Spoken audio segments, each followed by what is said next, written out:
What's going on, friends? It's Anton Daniels, and I gotta have a conversation with you guys about Tiege Hanley because you see how the sun is hitting me.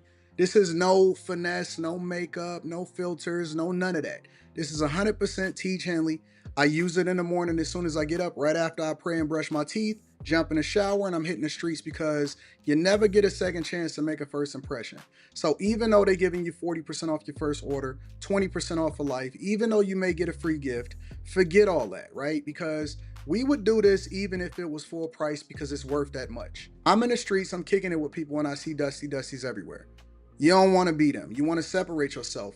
And the way that you separate yourself is self-care. Ladies get it for the fellas. Fellas don't wait for the ladies to get it for you. I'm about to hit the streets right now, and I'm feeling confident. I'm feeling great. I mean, I already got confidence, but to have that extra boost of confidence, knowing that you've taken care of yourself and you set yourself apart from all of the rest of the sheep that's walking around making bad decisions on a daily basis. And it's reflected in their actions. It's reflected in the products that they use. It's reflected in the people that they follow. And so if you're trying to level up, if you're trying to make sure that you look good, they're going to send you the pack. They're going to give you all of the instructions on how you're supposed to use it. Then make sure you get your Tiege Hanley. Again, 40% off your first order, 20% off for life. Get your free gift. Make sure you tap in with your boy Anton Daniels because Unc is never going to lead you wrong. I would never have you use a product that I don't use myself. Again, they've been rocking with me for a long time. Make sure you get your Tiege Hanley. I love you. I appreciate you. I'm going to holler at you guys later.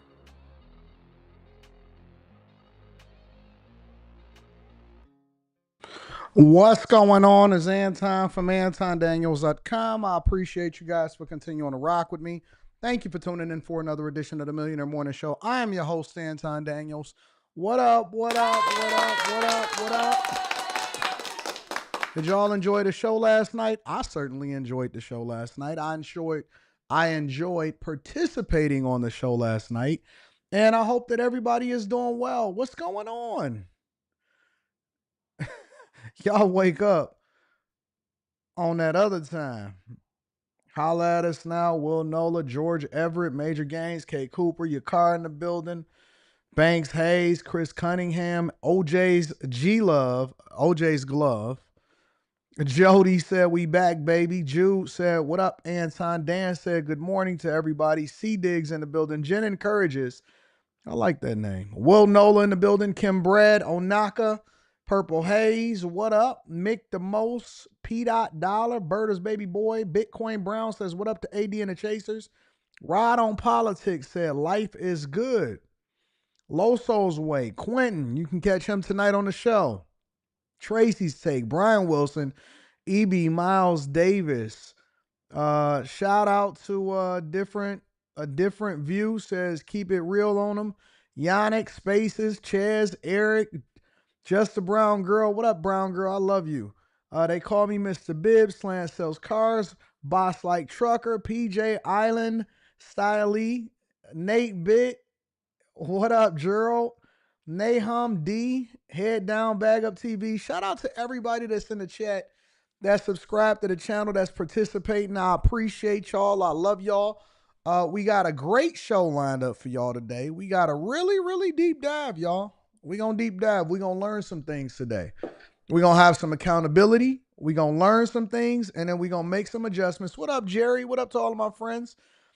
Kim Brad, Vanessa, Wyatt, Millennial Mark TV, RK. Shout out to everybody that's in the chat. I appreciate y'all. Azriel, all of my friends and family. You can probably catch some of these people at the Patreon meetup on June 28th in DC. June 28th in DC. If you are a bag chaser, you will get the information. If you are not in the chasers, then don't contact me asking me whether or not you can come. All of the information gonna be there. It'll be free for everybody. You're going to have to pay for your own drinks, but it's definitely going to be free. I'm in a great space right now. I'm in a really, really good mood. I don't know why. I had a good day yesterday. And it wasn't anything. Maybe it was because the Pistons won. Shout out to New York. Y'all know y'all ain't got a chance. Y'all never had a chance. The referees saved y'all in the last half a quarter, the game before, and the first game won. And we beat the crap out of y'all all 3.5 quarters, and then the referee saved y'all because you know that New York is a big market and they don't want New York to get swept. But shout out to Cade Cunningham. Clearly, Head and shoulders are above is the best person on the floor. Pistons is back. Pistons is back. Shout out to my Pistons. Pistons is back. We ain't worried about that, Quentin. We ain't worried about it at all. Man, I was watching the game. Yesterday was a chill day. Everything went smooth. It wasn't no problems. I got my workout on. My eating was superb. Superb. No red meat, no pork. I like my bacon too. No pork, no sweets. No, none of that. Just really clean eating. No, none of that. Worked out was great. Content was great. Y'all was great. The only thing that was a little tumultuous was the women that was on the show last night. But man, I'm telling you, we pray for days like this. Weather was great. Everything was great. I slept well. What more can you ask for? There was a couple little disruptions, the people that was trying to throw some salt in the game, but I'm trying to tell y'all, life is about choices. Life is 10% of what happens to you and 90% of how you react to it. There's going to be things that happen, but that don't mean that you got to participate. Just stay cool, calm, collected. Stay cool, calm, collected, and chill. Just relax. You know what I'm saying? So I like bacon. I like bacon. I don't care what y'all say. And not none of that paper bacon that they call turkey. That's an abomination. if, if I got to resort to eating turkey bacon, I'm going to just not eat it at all. Don't give me no chicken bacon. Ain't no such thing. If it don't come from the pig bacon, I don't want. I just said, all right, well, I'll just do without it altogether. I'd rather not even piss myself off than going with the fake. Listen, turkey bacon is like knockoff handbags. We just don't do it. I'm not wearing the Gucci that got the G going the wrong way. I just rather not do it at all. I'm not doing it. You can forget it, bro. I don't want no chicken sausage, turkey chicken. I don't want none of that. Don't mix match my names. If I can't have a real thing, then I'm good. I'm going to just pass altogether. Look at y'all. Turkey bacon is good. Turkey sauce, that's all women. That's all women. Yeah, turkey bacon is good until you go back to eating pork bacon. And you be like, wait a minute.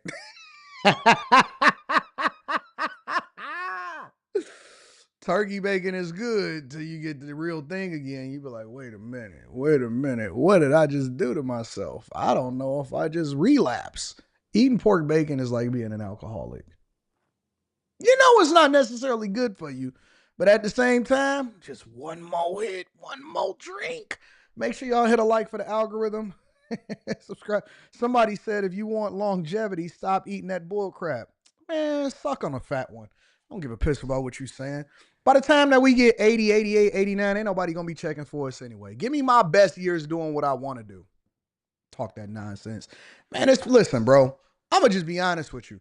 I don't believe that it's the specific food, whether it's bacon, beef, or none of that. I don't think that that's what it is. And this is just my honest opinion. And obviously, I'm probably wrong about this.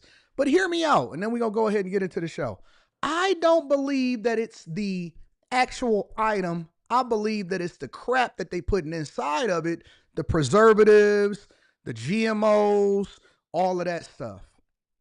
Back in the day, there were people that lived to 108. There are people today that grew up back in the day and they lived to 108 and they was in great health. They was still smoking cigarettes. They was chilling, doing their cigars. They was doing anything that they wanted to do, and they ate everything that they wanted to eat. I believe personally that it is the quality of the food that we are eating and the crap that they putting inside of it. I don't believe that it's the actual item itself. That's my personal opinion. Obviously, I can't prove that, and so I have to do whatever it is that they're telling me to do in order to live a long life. But the fact of the matter is, bro, they was smoking cigarettes, having wild sex. Everybody was busting it down for a real one. Nobody had any problems. They was doing coke, and they was living till they was like 97, 98, 105 years old. And now you can't live past 62 without getting cancer and having one of your eyes going to the left because you got ADHD and you on a spectrum at the same time. Get the piss out of here with that crap, bro. I'm not going for it, man. I'm not going for it. I don't believe even a little bit that it is the item.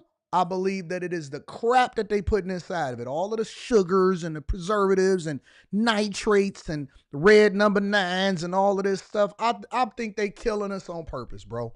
Real talk. Everybody getting cancer at 15 years old, 26 years old. You got cancer. Like what you talking about? What is y'all doing? We doing all of this funding, but ain't no secure solutions. We give billions and billions of dollars and we run all of these stupid marathons and we wear pink all month and can't nobody actually ain't no cures coming.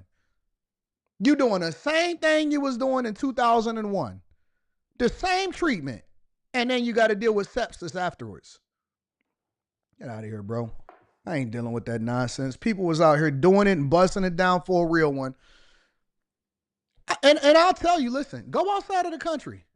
Go outside of the country. They eat the same, not the same things. They have the same menus, but the food is completely different. It tastes way different. It ain't none of that garbage in it. And our food, we order this. The menu look the same, but the quality of the food is different. The menu look the same, but the quality of food is different. Over there in Japan, they live forever. Dog, Japan has the longest lifespan of any people on the face of the earth. And guess what they eat every day? Steak.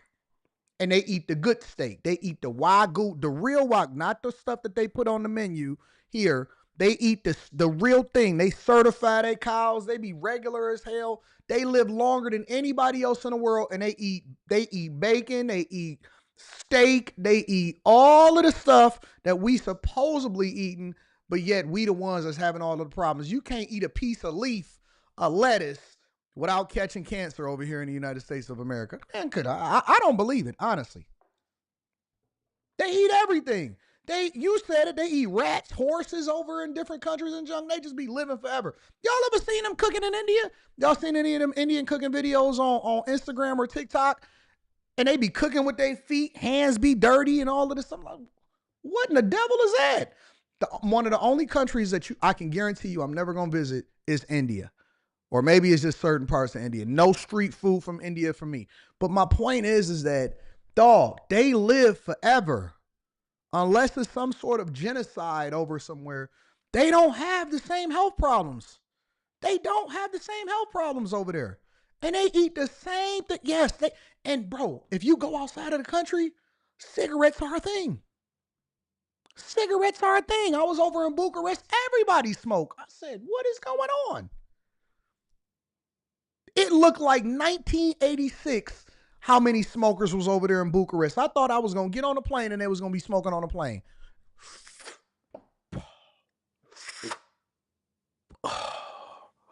Partying. All they did was have sex, party, smoke, and eat good. Walk down a side alley. What's over there? Oh, that's that new place. Walk down that street. Just dancing. All of the same reverberations, same beats per minute. They just dancing and smoking.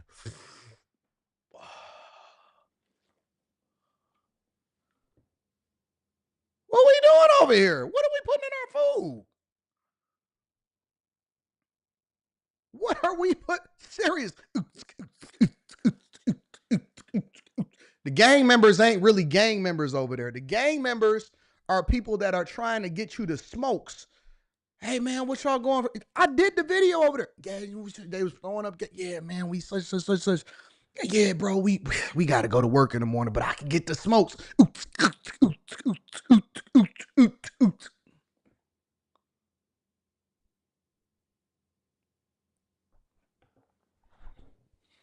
Keep telling me that all of no, don't eat red meat, don't eat this, don't eat that, don't eat this, don't eat that, don't eat this, don't eat that. In order to be healthy. Yeah, so you basically just telling me don't eat. It ain't even safe to be a vegetarian no more. They say you got to be a certain type of vegetarian. You got to be a certain type of vegan. So wait a minute, it don't even work being a vegetarian? This is the only place on earth where you see fat vegetarians.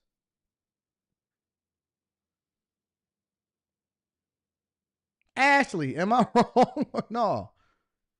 This is the only place on earth where you see fat vegetarians.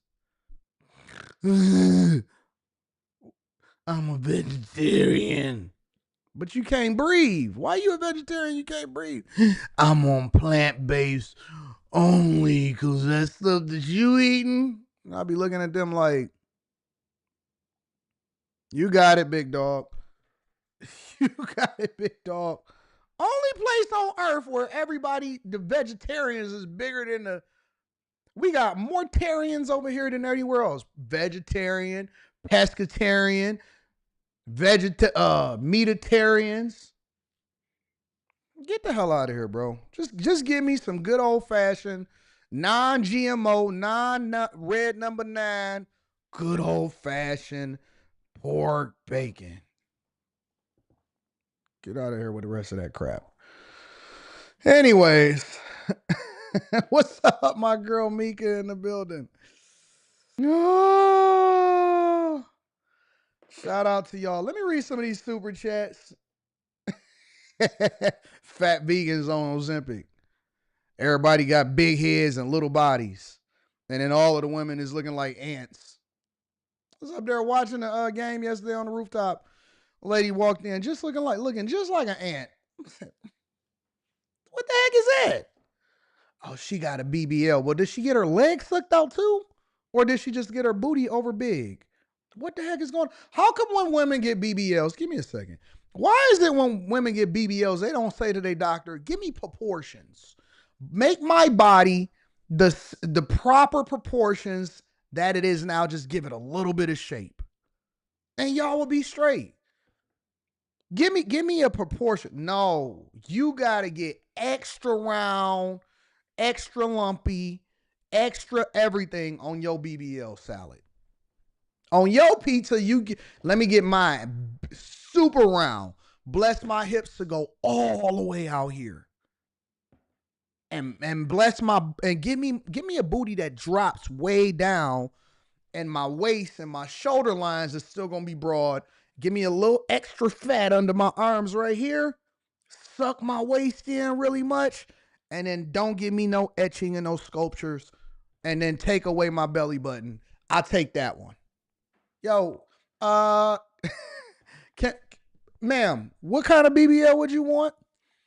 Give me the no belly button ant look. Give me the Khloe Kardashian from 2008 with what a side of extra fat arm.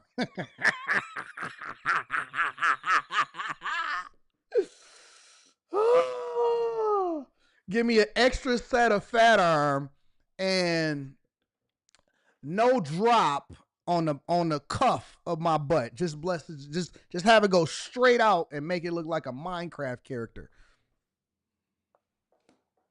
What the hell is y'all doing?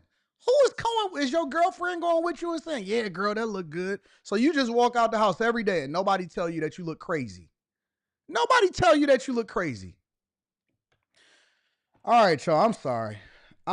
I got a little bit of derailment. Chick walked upstairs looking just like a Minecraft character. I said, what the heck is that? And then had the nerve to be tipping and towing. Ooh, Lululemon. And you white girls, y'all good for a good lip filler. Give me the lips that make me look like Fat Albert. How much lip filler you got? Yes. Do you want more or less? Yes. All lip filler.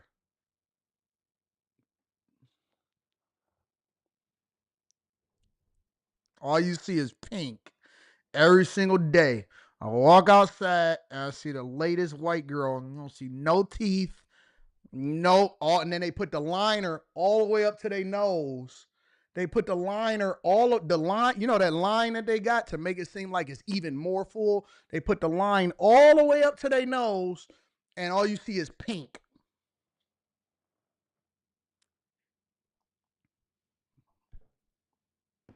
Nobody told you not to get all the lip filler. And then as they get older, they pull their heads back. Get all the Botox on top of it. Give me everything. Face can't move. The mask looking just like Jim Carrey. Anyways, let's continue on with the show. Let me go ahead and get started. I'm sorry. These chicks be looking crazy out here. And that's just my personal opinion. I want to give a shout out to my dog, Mike That Dude. Shout out to Mike That Dude. Shout out to Mike That Dude. So hooked dog. You are the most consistent person in the world. And y'all think that guys don't notice. We see y'all. You just look dumb. You look dumb as hell. We don't think you look sweet. We just gonna go ahead. We got them goggles on. They call mine the Molly goggles, but I don't think so. I just think that she's a good person. You got the goggles. We can't see clearly because we don't have our PNC yet. Quincy Walker says, good morning. Only LF content. Hold on, let me read this in a way. Only LF content I look forward to every day. Thanks for the effort and the knowledge. Join the bag chaser soon. Getting the backpack ready. Empty first piece and blessings. Shout out to you. I appreciate you. Empty that backpack so we can run up that mountain. Detroit basketball. Quentin says PTO not coming. Shout out to Quentin. Quentin in the building. My dog, Mr. Lawrence says, are we collecting anything from NFLX stock today? Salute to the Chasers. Hey, did I not tell y'all that the Pistons was going to win that second game? I told y'all. Shout out to my dog, Mr. Lot. I appreciate you. Showcase Classics. Ran into my guy, Showcase Classics, yesterday. Says, good morning, Anton, in the chat. My guy. Dylan was a whole problem last night. She's still a sweetheart, though. Shout out to Dylan. Dalen. Aaron L says Detroit gets decent in sports once in a blue moon. Enjoy normalcy. Trash status is coming back soon. For your information, beef bacon is beef bacon. What the heck is beef bacon? Good morning, Anton and blessings, says Vincent Holder. What up, Vincent? He also says, I'm sorry. N8-Bit goes on to say, what about beef bacon? That's premium. What is beef bacon? I don't know what that is. Quentin says, regretfully, I must forego attending the meetup as the current traffic conditions in the DC area are prohibitively dense. Send pics. I'd greatly appreciate the opportunity to experience it vicariously. No, dog. Hey, if y'all want to come see Quentin and his new body at the meetup, come and see us. Bag Chasers, we up. George Everett in the building. What up, George? J Dub says, India be making Chipotle on the street with the same bowl they use for the oil change. It's the worst thing I've ever seen. The nastiest thing. There'd be rats running around at the same time. Pookie's friend Ray Ray says Detroit has the Twerk Fest coming up next month. Box sellers and shakers from all over the country will be invited to compete. When is the Twerk Fest? I didn't know anything about this. Send it to me. I need to know. I'm going to be there recording. Wear a COVID mask and carry Lysol to protect yourself from twerk wins. Chase Barnes says, happy Tuesday, AD and peeps. Every time AD does a sound effect, especially making a beat, I literally be at work bobbing my head. We gonna get it. Bada Dem Dem says, America doing gender reassignment programs. Yep. Midwest says, facts. The food in Costa Rica is fire. Gotta watch your meat. You gotta wash your meat, says Jawad. Dean Murray says, $1 for you to hit that techno beat.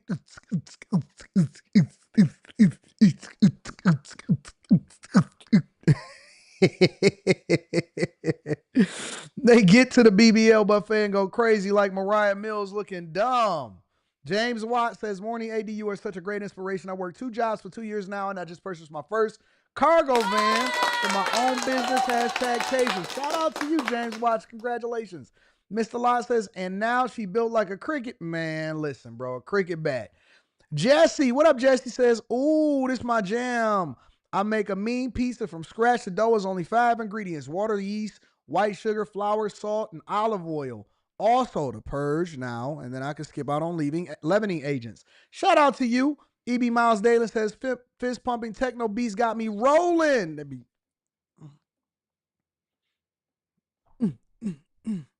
Make sure y'all hit a like for the algorithm, subscribe to the channel, and turn on your notifications. I'm going to read that super chat shortly, DP. I appreciate y'all. Have y'all sent this to y'all family and friends? We got to go ahead and get started with the show. We're a little bit behind. All right? Now, the first thing that I want to talk about is student loans. Yes. We got a lot to cover today. We're going to go over Shannon Sharpe. We're going to go over Harvard. We're going to go over Byron Donalds. Lots of things going on. Oh, and his men as being stay-at-home fathers. We're gonna have to cover that. We meant to cover that yesterday. We didn't cover that yesterday. We ran out of time. But student loans. So we got some updates that we want to share with you guys only for about 10, 11 minutes on student loans. So student loans, all right, millions of borrowers. Let me make sure I get that right, that transition next time. Millions of borrowers are facing garnishments. So it wasn't enough for you guys to only get your credit messed up. Over the last few months, a lot of people have seen credit scores drop as much as 150 points, 150. You know why? Because people just let their student loans go delinquent. And so they thought that you were no longer going to have to take care of business and be on top of things. And so what they decided to do was they decided to let everything lapse. They said, I'm not going to pay my student loans. Don't matter how much I got. Don't matter if Biden actually delivered on all of us getting our student loans forgiven at the expense of taxpayers. Yes. Student loan forgiveness absolutely contributed to the debt crisis that we have. It was already a lot. And so student loans was like, hey, Biden, hey, just put the cherry on top. Don't matter what's going on. We're going to tie people to the Democratic Party and make sure that they vote for me in this next election. Well, it didn't work because Kamala Harris didn't win and Biden got pushed out. But they are now going to be garnishing you. Your tax return, Social Security benefits. See, you thought that you was going to get to the end of your life and be able to draw on your Social Security. Nope. You will be paying back your student loans. Either you're going to pay it in full or you're going to pay it till you die. Either way, you're going to give these student loans up. Absolutely. Y'all thought that the Department of Education was abolished. Nope. We repurposed it. So let me close that out. We don't want to go with Jake yet. So let's deep dive into this. The Education Department will soon begin collecting payments for student loans that are in default, including through wage garnishment for potentially millions of borrowers, the department announced Monday. So that was yesterday, late yesterday. Beginning May 5th. I want y'all to remember that date. May 5th. May 5th is when you can expect for them to begin involuntary, meaning it doesn't matter if you want to or not, involuntary collections through the Treasury Department's offset program, which claws back delinquent debts by withholding payments such as tax refunds, federal salaries, Social Security benefits, and more. Now, what does this mean, ladies and gentlemen? This means that all of our ladies that said that they was the most educated, they will now get to experience the same thing that men have been experiencing when it comes to child support payments. Let me say that again. This is the same thing that men have been experiencing when it comes to child support payments. It does not go away. You cannot file for bankruptcy to discharge yourself from it. There's no way for you to dodge it. You are going to have to pay for that underwater basket weaving degree, whether you like it or not. They want their money and they want it now. We got to pay down this federal student loan debt, and that's going to contribute over into paying off the debt crisis that we got from the United States of America. You want to get mad? Go and talk to your congressperson that's inside of our legislative branches. They control the purse strings. They should have been more fiscally responsible. And so y'all got to pay that. You got to pay it. Don't go away. It does not dissolve. It is going to stay there. You can get rid of your credit card debt. You can get rid of your your repossession of your cars. You can get rid of a lot of things. But that student loan, I told people this morning, it's going to be waiting there like a bad ex. It's going to, as soon as you kick them out the house, they show up in the morning because they know what time you go to work, and they're going to be sitting right outside. So what'd you say to me again? Have y'all ever dealt with a person? Ladies, have you ever dealt with a guy? Fellas, have you ever dealt with a woman that you have a level of peace in your life? Everything goes well. Y'all got into it yesterday. You decide, you know what? I'm just going to take the day off. I'm going to just go ahead and do me. And then when you get back, that same problem is waiting on you when you get back. That's student loans. That burger that you decided to buy in the student union, as you thought you had money in your account, that burger that you paid $3-4 for, guess what? It's going to cost you $87 by the time you pay off your student loans. That's how much the burger, you bought an $87 burger when you add in interest, and then you wanted to, in the first beginning, you wanted to do income-based repayments, but that wasn't going to work for you because you realized all you was doing paying the interest, and all they did was put a snazzy name on it. They said it's income-based repayments. More than 5 million borrowers, it says, I'm going to give you all the real. More than 5 million borrowers are in default. 5 million. And 4 million more can be in the same position in a few months. It says, which put nearly a quarter of the federal student loan portfolio in debt. According to the Education Department, less than 40% of borrowers are current. Less than 40% of borrowers are current on their student loan payments. That means that it's a bunch of people taking trips, because every time I go to the airport, the plane is full. Every time you take a Delta flight, they got to make an announcement. Can you please check your bags, because we got a full plane and we don't know if we have enough space for your carry-ons to go in the overhead bins. So courtesy checking your bags and your luggage. Please do not carry more than one item. For those of you that keep on riding on Spirit and you keep on stuffing your luggage inside of that little compartment that they try to say that is only big enough for your luggage to fit, you just always go, hey, can you put this in your bag? Keep distributors taking stuff out of you. Can you put this in your bag? Guess what? No more trips. No more Tulum. No more Dominican Republic. No more Sasua. No more Tulum. No more Cancun. No more Thailand. No more Dubai. No nothing. Rice and beans until we get these student loans paid off. Let's continue. Goes on to say, in the next 2 weeks, those in default will receive emails. Make sure that you update your emails with whoever your student loan provider is. Why? Because you don't want to say that you didn't know when you start to get that garnishment out of your paycheck. Urging them to look into repayment options. Wage garnishment notices will be sent out late this summer. All right, let's go over and switch over to this other one. Let's see. May 5th, Department of Education resumed collections on default federal student loans, and in a 5-year pause. So you have 5 years. 5 years to get it together. You know what you did? Went and got a new Altima. You know what you did? You went and took a trip. You know what you did? Went and got your body redone. You found money for all of the things that you wanted to do. You got a whole closet full of Lululemon and Aloe. You got a whole closet full of Chinese products and Shein and Temu and Fashion Nova. You got a whole passport that's stamped up, collected. You got all of these things, but guess what you still got that you forgot about?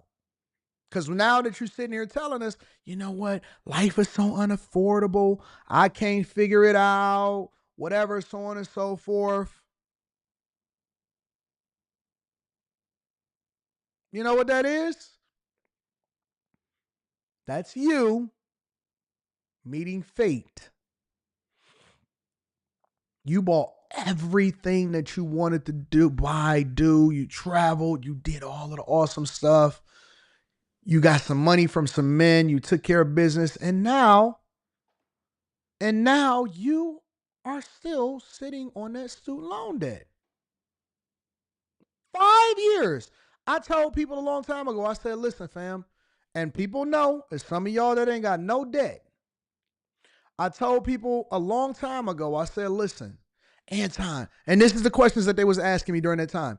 Anton, should I invest this money? Should I go and do? I said, don't invest nothing, because all you doing is repurposing the money that you're supposed to pay off the student loan. Keep paying it, pay it off.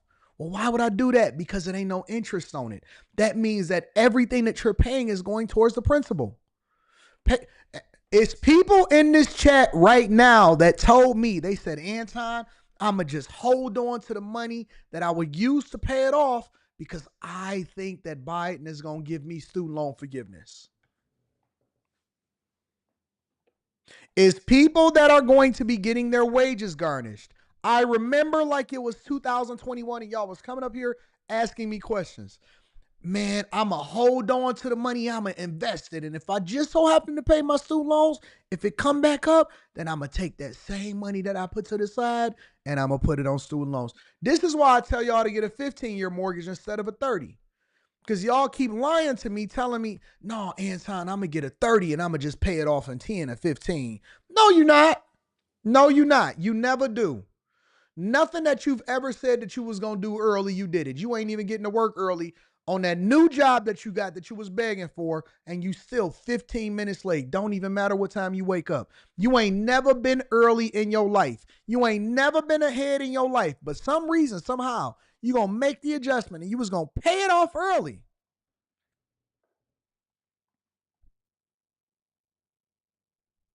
I'm going to just set it aside. No, you're not. You're going to trick it off. Some chick is going to be over in the Dominican Republic eating good because you spent your student loan money on some bussy.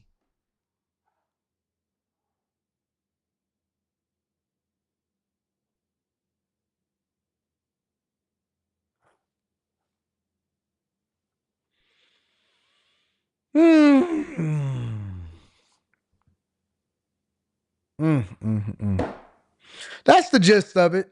That's the gist of it. The education department is not going away. It's being repurposed so that it can chase your monkey behind down and get that money, getting that taxpayer money. That's real talk. So for all of my student loan borrowers, welcome. Welcome to the Terror Dome. It is now your time to pay back what you owe to the federal government. Yeah, listen, they go over there a lot of times, and some of the men is going over there to get some women, but some of the men go over to Thailand and they decide to go and get them some girl boys. Yes, they do. Yes, they do. And don't let them lie to you. Stop letting these people lie to you. Man, that's a choice. Everybody that keep going to prison keep talking about, man, no, it's a choice if you want to participate. Why you keep going back to jail, big dog? Because you got a boyfriend? You keep going to jail because you got a boy. I told y'all, it's going to be an accountability show. It's Tuesday. You had time to get your bearings under you on Monday. Now you're back at work and you're full swing. We're going to get all the way down with the accountability. You keep going to jail, not because you keep committing crimes and you can't get right, because you got a boyfriend that you miss. I'm going to go to Thailand again. I thought you said you was going to travel the world. You know what? I just want to go back to Thailand. You got a boyfriend over there, dog. Stop. Rebuke the devil. Rebuke the devil. You got a man that talk like a girl that got man parts over there. Stop. The devil ain't in you. Y'all need church. Y'all need olive oil. Y'all are vampires. You truly need a reckoning in your life. Oh, I'm going to just keep going to Thailand. Why? Because it's cheaper over there. You ain't never did nothing because it was at a discount. The girls over here, they just not submissive enough. Wait, dog, you telling me you can't find one girl over here that's submissive? No, they different. They just different over there. I bet they are different. They gonna show you just how different they are. Anyways, make sure you hit a like for the algorithm, subscribe to the channel, turn on your notifications. Anton was chill yesterday. Wasn't a derailment happening? And these people, they keep acting like we don't know why you keep taking spirit flights to places that you ain't supposed to be at and you got student loan debt. Pay your debt. No more bussy for you until you pay your debt. It's cheaper over there. What, the food or the women? DP says, 80, have you seen a report on a New Mexico judge that resigned after he got caught housing an alleged TDA gang member along with other illegals? No, send it to me, Anton Daniels 413@gmail.com. Somebody drop my email address in the chat. Purple Haze says, white women getting fillers like somebody gave them a few jabs to the mouth. Permanent. Shout out to Chris Mayberry, says May 5th is Cinco de Mayo. Ain't that like the Day of the Dead or something like that? What does Cinco de Mayo mean? Quinn says maybe they'll let people pay their loans with Klarna. You refinance the financing. Pierre says the most educated delegation is about to be busting it for a real one. The price of the box is down tremendously. Y'all gonna be able to get y'all some strong, independent woman at a discount. After May 5th, the strong, independent woman is going to be at a discount, y'all. Shout out to my girl Pink Pill in the building. She was out there killing it last night. Had her hair flowing. She was in her feminine energy. I ain't never seen a woman that said that she was that age that looked that good. Maybe my mother. My mom was pretty good looking when she was that age. Says, it was great being on the show last night. Anton, biggest compliment was my big brother texted me and said he was watching and said he was proud. Had no idea he was watching you too. Shout out to my girl Pink. She looked good. I said, okay, maybe the wall doesn't exist for some people. You know what I'm saying? I was looking at her. I said, wait a minute. I looked at her hand. I said, okay, so she might not want to catch a flight. Don't worry about it. We're going to talk about it later. She was really good looking, all jokes aside, though. Shout out to the Pink Pill. Life of Tariq says, military people do not have these problems. Good morning, AD. You messy, says Rashonda. What up? What up? What up? Kid Chameleon in the building says, wait a minute. When are we going to talk about these DL women out here? We know that women been scissor kicking. Women scissor kick without any kind of, they don't even hide it. They just scissor kick. They not tripping about it. Y'all said she a vampire? Y'all said don't connect with Pink Pill in real life because she a vampire and that's why she's still so young. All right. I get it. Vampire life. She dope. She is dope. She spit. I like her a lot. I like what she got going on. Anton, when is the last time you brought some cat? What? That's what's wrong with y'all. Why y'all trying to buy cat? You can't wait to give away some of your hard-earned money for some cat. It's dog. Y'all the worst. Y'all the worst. Y'all are the worst. Anyways, make sure y'all hit a like for the algorithm, subscribe to the channel, and turn on. Don't let her in. Night J says, biggest mistake of my life going to college and getting a loan. Student loans is now twice as much because I was a dummy. At least I'm awake now. 40K. Oh, you can get rid of that 40K. That's not, I see, it's the hundreds that we looking at. The hundreds is the problem. 80s to the hundreds. Passport bros, let's go overseas where the standards is lower because they can't compete in the United States of America. I don't even think it's a competition. It's not a competition thing. Dog, it is 4.5 billion women on the face of this earth. You should be able to get you one. You listen, if you having problems with women, y'all want to know where y'all can go and get you one at? You're not hearing. You don't want to hear this. You don't want to hear this. You don't want to hear this. Hey, Fa Brown, do you want to know where these guys, if you are having problems finding a woman that will bust it down for a real one, and you don't want to pay because you don't want to be a John and you're not looking for a prostitute, I'm going to tell you where you can go to go and get you some low-hanging fruit and that you can figure it out, and it's probably a person that's more aligned with who you are. You ready?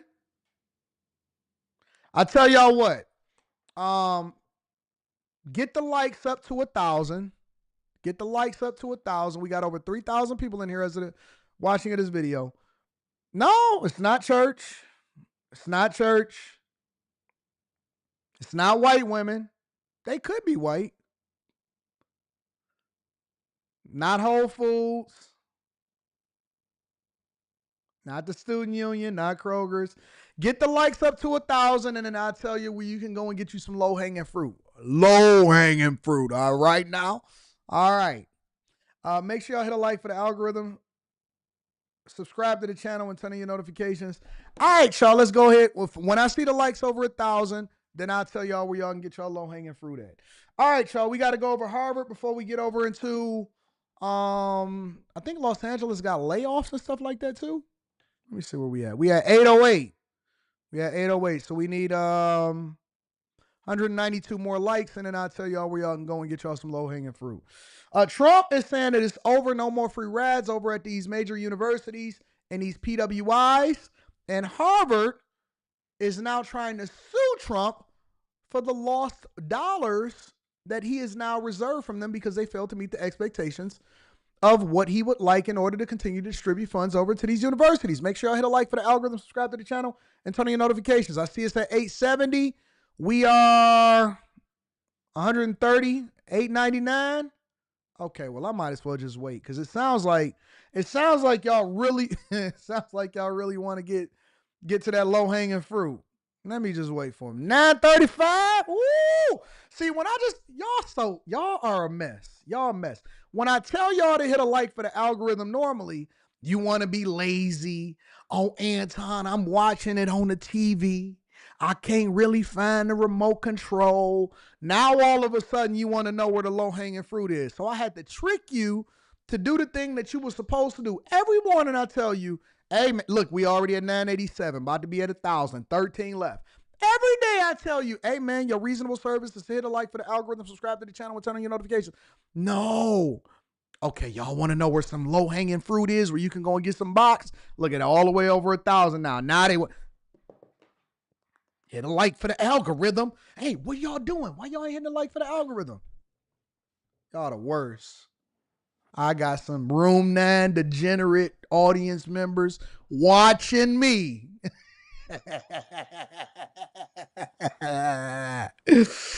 All right. I'm going to tell, look, we had 1K time. Tell us. I found a hack, Onaka. I'm going to have to incentivize people. All right. It's all right. I'm going to tell you where you can get some low-hanging fruit.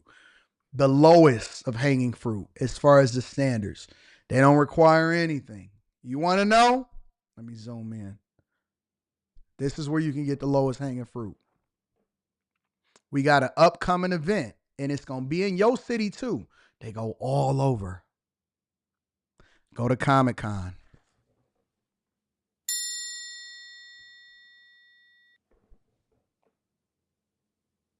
Go to Comic-Con. Comic-Con has you have no competition, big dog. You're going to be looking at the nerdiest of the nerds of all time. Go to Comic-Con. You can bag you a 1, 2, 3, 4, maybe even a 5. You're going to get the best of the best, and you're going to look like a stud. Never been able to compete in high school? Go to Comic-Con. Never got no box in the student union? Go to Comic-Con. If you trying to figure out how you can compete against the lowest tier, go to Comic-Con. I'm telling you.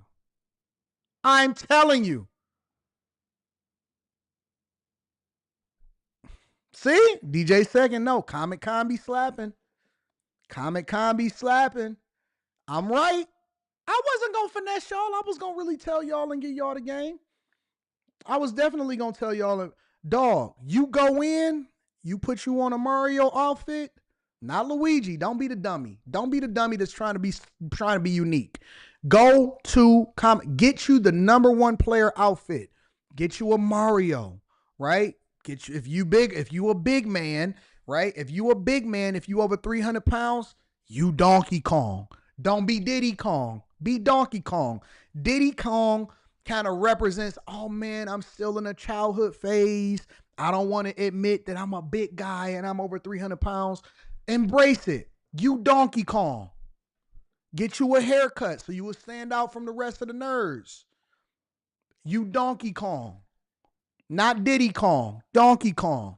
Don't go being unique, trying to relate to the ladies. I'ma be Peach. No, you a man. You're not Peach. Don't be Toad. Well, I wanted to show how big my stuff. No. Toad is too. Yoshi. Donkey Kong. Mario. Stay away from Luigi.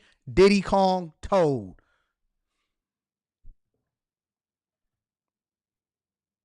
You Thanos. Iron Man. No, don't be Iron Man. Everybody gonna want to be Iron Man at the same time. Don't be Iron Man. Thor. You Thor.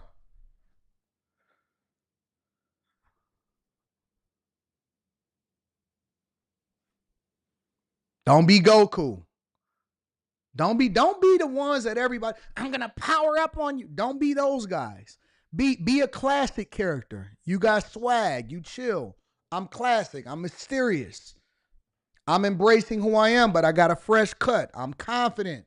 I feel good about myself because I'm the top dog amongst the no top dogs. You good. Box all day long. Box on box on box on box on box. I'm going to have everybody at Comic-Con this year. I'm going to Comic-Con. I'm going to show you for myself, and I'm going to show you my costume I'm going to wear. You not Batman. And if you are Batman, don't get the Batman that's like the pajama jams because you not going to have no abs and your stomach's still going to be big. Be the Batman that got like, oh. Spend some money on your costume this year when you go to Comic-Con. All right? Make sure... Make sure you hit a like. Make sure you hit a like for the algorithm. Subscribe to the channel and turn on your notifications. If y'all don't, I'm going to give you the game. This is the greatest show on earth. I'm going to give you the game. I'm not going to leave you hanging. I'm going to get you some box this year. Now, I'm going to get you some box right now. Don't be Spider-Man. Everybody is Spider-Man. Don't be Spider-Man. Everybody likes to be Spider-Man. Be Doctor Strange, mysterious, confident. I'm rich. I also got a couple gray streaks in my hair. Women love gray in streaks, not full gray, little gray. You're an older guy, be Doctor Strange. You're a doctor, mysterious. You can still talk like this. I'm going to help you, dog. Be Doctor Strange. Don't be Meteor Man. Anyways, make sure y'all hit a like for the algorithm, subscribe to the channel, turn on your notifications. Let's get back into this. So Trump is saying that the free ride is over when it comes to these major universities still embracing diversity, equity, and inclusion. And, you know, really, but you can't be Thor if you're a black man. Only be Thor if you're a white man. Really trying to make sure that he changed the game and changed the narratives on it. Actually, I'm going to come back to that clip. Let's start off with CNN. Alternate view. Let's get it. Breaking news in our politics lead. Harvard University is now suing the Trump administration over the administration's threats to cut billions of dollars from the university's funding. It's the latest escalation in the showdown between Harvard and the Trump administration after Harvard's leaders rebuked Trump's demands to change key policies and courses even. CNN's Jeff Zeleny is at the White House. Jeff, what is Harvard University's president saying about the lawsuit? Well, Jake, this lawsuit is coming in. It's being filed against a variety of different agencies and cabinet secretaries, from RFK Jr. at the Department of Health and Human Services to Pam Bondi to the Defense Department. Basically all the agencies that have some funding for research programs at Harvard University. But we've just obtained a letter from the Harvard president that explains what is at stake here. And Alan Garber, the president, writes this. He said these actions have stark real-life consequences for patients, students, faculty, staff, researchers, and the standing of American higher education in the world. He goes on to say the consequences of the government's overreach will be severe and long-lasting. So, Jake, what's at issue here is the proposed freezing of funds of some $2.2 billion, and then a new potential round of funds being frozen of $1 billion. Now, these are a variety of programs, but a lot of them are medical programs. A lot of them are research programs. So this is one thing that Harvard is really standing up in a way that many other universities have not, trying to take this fight directly to the administration. Of course, we should point out one of the reasons Harvard is able to do this is because they do have the largest endowment of any college. And so far, the White House has not responded to this lawsuit yet, Jake. Turning to breaking news. So essentially what you guys are seeing and what's playing out is the Harvard board and president, because the president acts on behalf of the board, is saying that we deserve this funding from the federal government. And the majority of the funding comes in the form of research and grants. So this is not something that is inherently for them or that they deserve. This is something that has been given to them so that they can continue to work on or research different things that is not a priority, but it's a nice to have. It is not a must have, it is a nice to have. And that research funding can be anything from studying electric vehicles to the strength of concrete that we lay on our roads to biomedical research to cancer solving, HIV medication. It could be anything. But the federal government issues billions and billions of dollars in grants to major universities across the United States of America that is supposedly researching groundbreaking technology that can or cannot be used at some point in private businesses or from the federal government itself, right? And so we give our universities this money. I don't believe that any university deserves anything. The universities themselves should be only funded to make sure that education is the number one priority. Everything else is a nice to have. I'm not saying that research funding is not necessary. What I am saying is, why does it have to go to Harvard if they don't meet the expectations of whatever the agency that's distributing these funds are saying? I don't care where the funding goes as long as they're meeting the expectations and they're doing the work. I don't care if it goes to a HBCU. Why aren't we sending $9 billion a year over to Howard or Spelman or Michigan State? Maybe Michigan State gets funding. Maybe they need to increase the funding. Whoever meets the expectations while at the same time can show and prove themselves to be doing the work, I believe that it should be distributed based off of merit. How about that? How about that?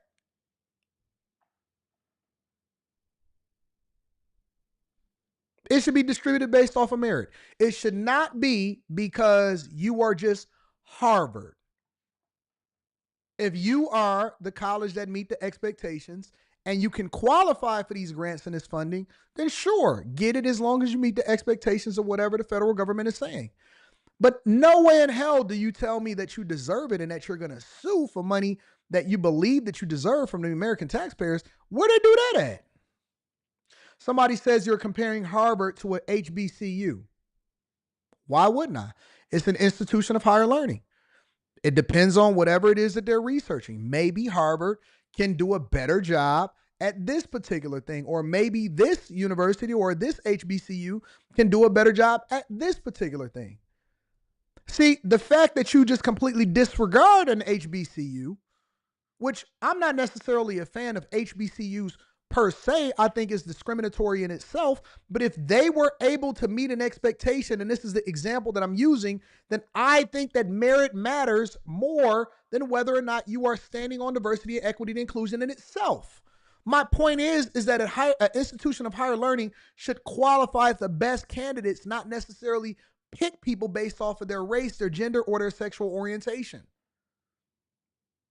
And the fact that they feel entitled, the fact that you feel entitled, you saying that inside of the chat actually shows me that you feel entitled or you believe that Harvard deserves it just because it's Harvard. Tell me that you went there and that you actually an alumni and that you can substantiate your argument.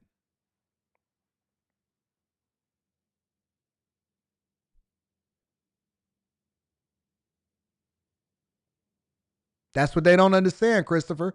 Anybody can go to a HBCU. People choose not to. Maybe they need to market themselves differently. I don't know. But the point is that as long as a university is meeting the expectations in order to be a merit-based institution, maybe they should be the ones that get the funding. That's all I'm saying. That's all I'm saying. Who deserves it? Is it the one that can complete the task and meet the expectations also of the federal government, which is our taxpayer dollars, or is it the one that deserves it just because their name is Harvard? I'd love to see more parity with more of our institutions and our universities. I would love to see more parity. I think we need more competition. I don't believe that Harvard just deserves it just because they're Harvard. I want to see more parity. How about that? More competition. May the best one win. That's what I want to see. I can't wait to We get should to also tell you again. Harvard suing the Trump administration following the White House freezing billions of dollars in grants that was earmarked for the school.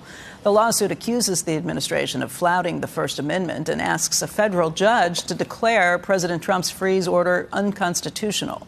Harvard argues that the move was not related to anti-Semitism concerns that the administration has cited. That lawsuit, in part, says, make no mistake, Harvard rejects anti-Semitism and discrimination in all of its forms and is actively making structural reforms to eradicate anti-Semitism on campus. But rather than engage with Harvard... Somebody said, now all of a sudden y'all want to help HBCUs. See, this is the most ignorant shit that I've seen all day. And it has to be from a person that is at least 37 years old doing this in a profile picture. Did you hear the word? Did you hear the word coming out of my mouth? Nobody wants to help anything. I said that there needs to be more parity, competition, and if somebody qualifies based off of merit, that's where it should go. If it's better for Harvard in this particular field of research, then they should get the grant. If it's better for Howard or Spelman because they're better at this particular research, then it should go to them. Nobody wants to help anybody. Again, it is a merit-based institution. And take that goddamn gang sign out of your picture. You're a grown man. If you're past the age of 17, you should not be doing that. Grow up.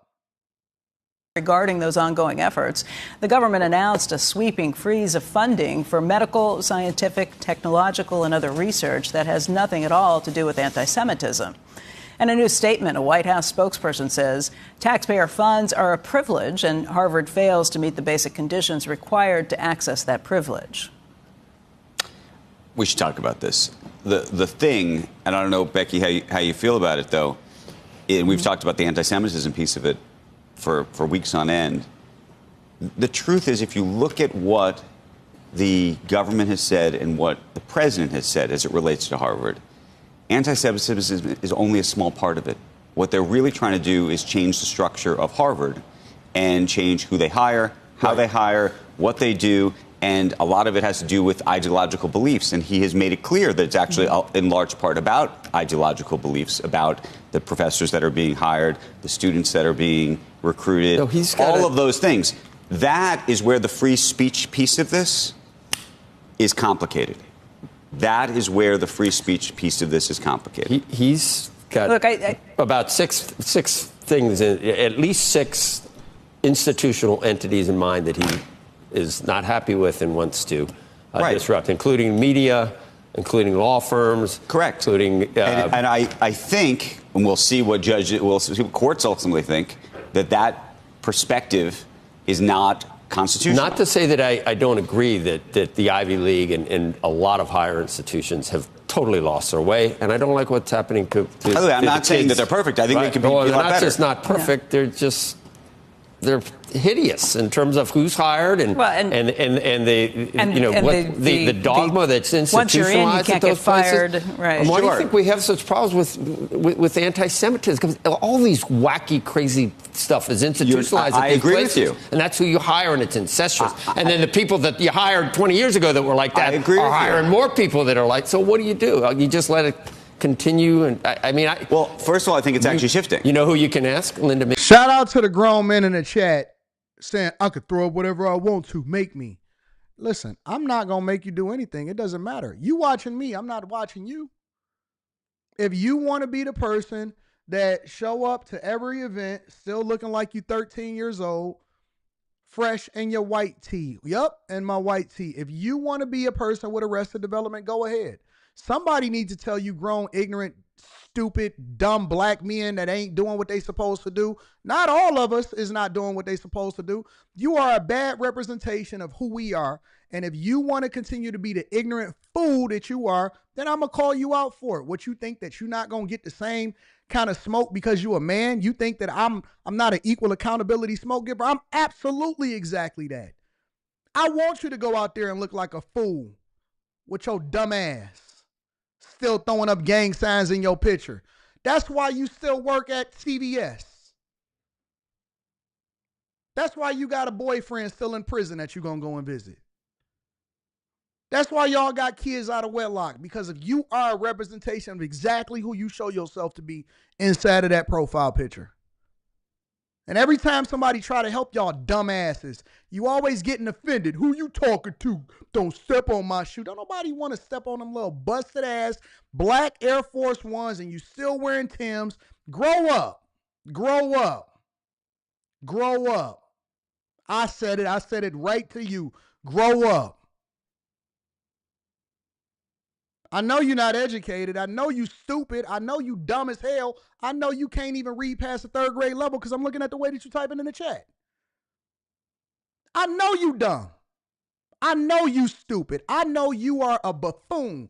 I know that you are the one that was least likely to succeed, but they couldn't put that inside of the yearbook, and it got your picture on it. It's you. I know it's you. I see your type every single day.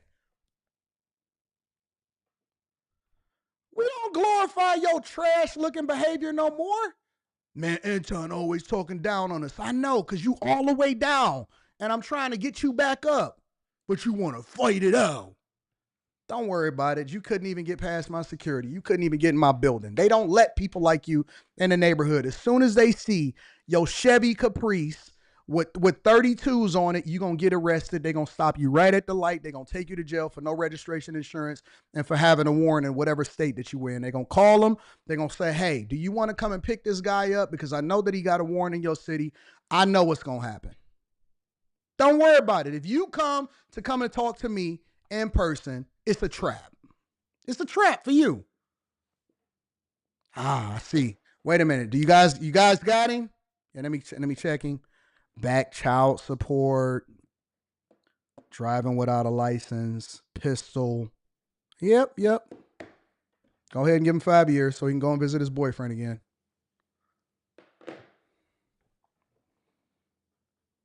I don't meet ignorance with ignorance. I meet ignorance with intelligence. I believe that you guys should be shamed. You should be shamed. We're going to shame you. No longer are you able to shame the intelligent ones, the ones that's doing great things for the community. We're now going to turn the tables. It is your turn to suffer. You are a Neanderthal. You are an idiot.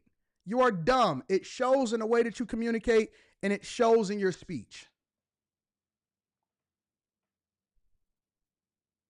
And God bless you, Pookie.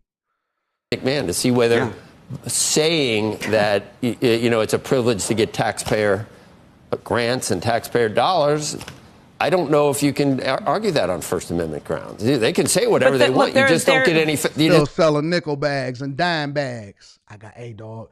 Keep on coming up to me every time I go to an event. I got your smoke.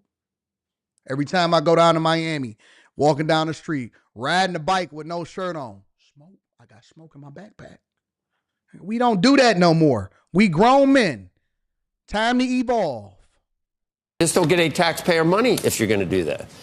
But what you're doing by targeting in particular the science funding, the National Institutes of Health, the national science funding that comes through this, targeting specifically, they're taking all the money away. Right, but by setting these things up that are completely unrelated, what it does do is threaten the innovative engine of this country. So many of the great developments have come through the funding that comes through these universities. And I can understand being upset with how things have gone, with how some of these universities are looking on the other side of things. But to do this and to put all of that at risk, by the way, a lot of these funds were set up from funds that were promised for last year. If it's not resolved by July, from people I talked to about some of these issues on the science side of things, it's going to create massive problems. You are going to lose all kinds of students and doctoral candidates and PhD work that's being done and some of the most innovative cycles that are coming through. And that is something that, again, you can look at this the same way you look at the trade war. Were there imbalances and things that need to be adjusted? Yes. Is there a better way to do it? Yes. Is there a way that might preserve these institutions and preserve the functions that are best about the United States to do this instead of breaking everything? And nope, I think we need to break it. I think that our institutions are broken. Our institutions have been broken for a long time. Our institutions have been broken for a long time. And I've been saying for a long time that our institutions are indoctrination camps. I've been saying it. That our institutions, if you go on these college campuses today, it's not like it was in yesteryear. If you go on the college campuses today, it is not like in yesteryear. These are not just institutions of higher learning. These are institutions where they're trying to indoctrinate your kids to do something and be something that they're not supposed to be. It's horrible. And I'm okay if we tear down the current structure. We don't always need to leave everything as is. Sometimes you have to break it in order to fix it. Sometimes if you get a bone in your body or you go through a certain injury, they have to break the bone in order to realign it so that you heal properly. We done with the current way that things are going. And I think that Boston itself is an institution that has fallen from greatness when it comes to being an institution of higher learning, and it's now just a liberal indoctrination camp. Facts. That's what I believe. Anyways, hit a like for the algorithm, subscribe to the channel, and turn on your notifications. Let me read some of these super chats. I see it's a lot of guys that's getting upset today. It's a lot of guys that's getting real emotional today.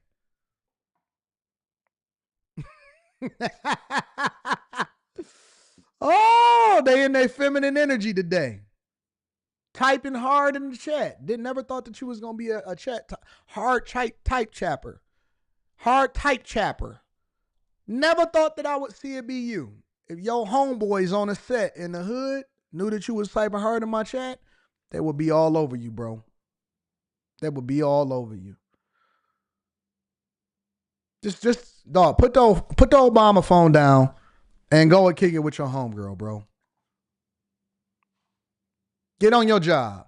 Get on your job. You know what you're supposed to be doing today. Oh, y'all don't know what he was supposed to be doing?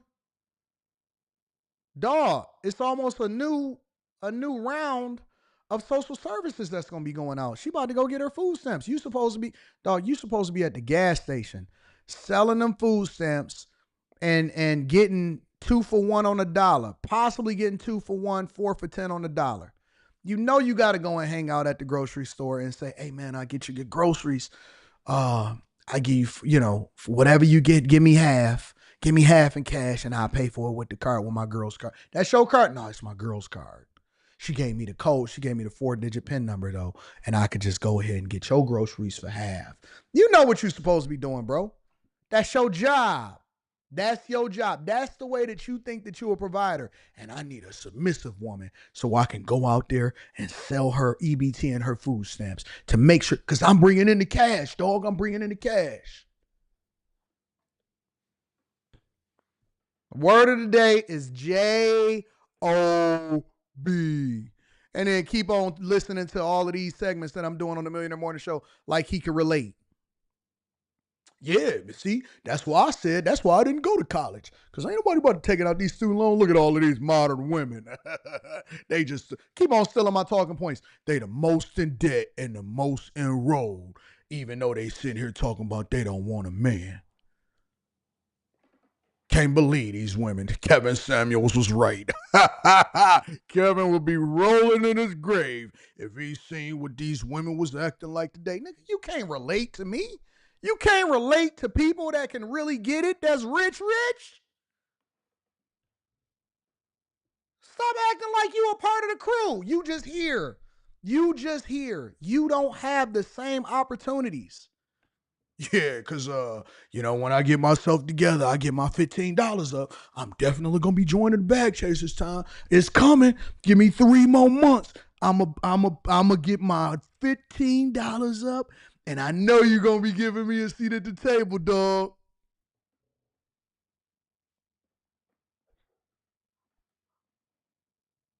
And I just keep on appeasing you. Yeah, I feel you, dog. Listen, go ahead. Stay focused.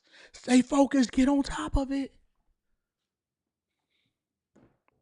Wasting my time. Let me get a coaching dog. Tom, let me get a coaching call. Let me get a coaching call, Tom.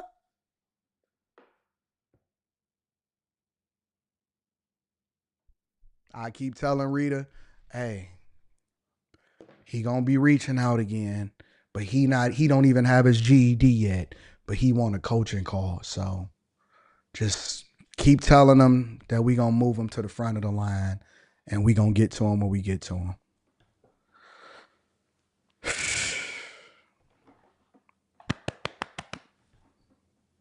I'm an honorary bag chaser. Oh, you're part of the group? No, I'm honorary. I watch you every day, but eventually I'm going to join so I can get some money.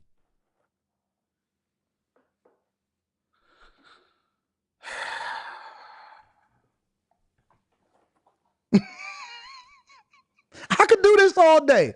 I could do this all day. All day, every day. This is what I do for a living. I talk. I talk in person. I talk on the internet. I talk on the clips. I'm everywhere. And all of your algorithm, even if you block me on one channel, I'll be back with another one. More videos and more videos. YouTube like me. They just keep on pushing my videos in the algorithm. Anton. I'm like Mr. Smith on the Matrix. Anton everything. Anton everywhere.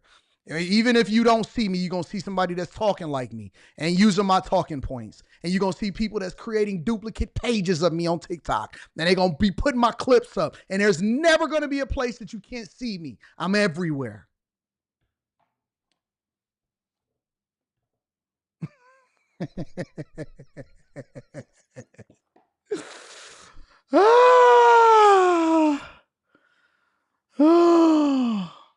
Let me read some of these super chats. I don't want to piss y'all off too bad. I'm a nice guy. I'm an honorary bag chaser. Okay, you got it, big dog. You right. Y'all right. You right. All women is bad. Modern women. I'll go back to the normal talking points. Make you feel better about yourself. Just a brown girl in America. My girl, what up, Just a Brown Girl in America says, every time I came on the panel, they say I look like Michelle O. Then you dissed Obama for marrying her. My feelings are hurt. You my baby. You know you my baby. You know you my baby girl. You such a nice person. Not the likes being egregious. Yeah, we had to trick them into getting our likes up. Whole chat has boxolitis. Facts. Night J says these nasty women already know that move. Vetter.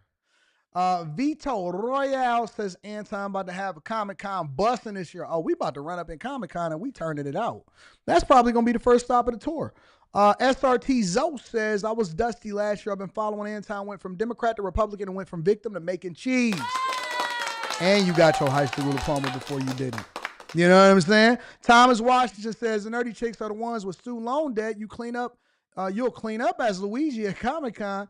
Abe the Hunter says, Scorpion from the Street Fighter, get over here.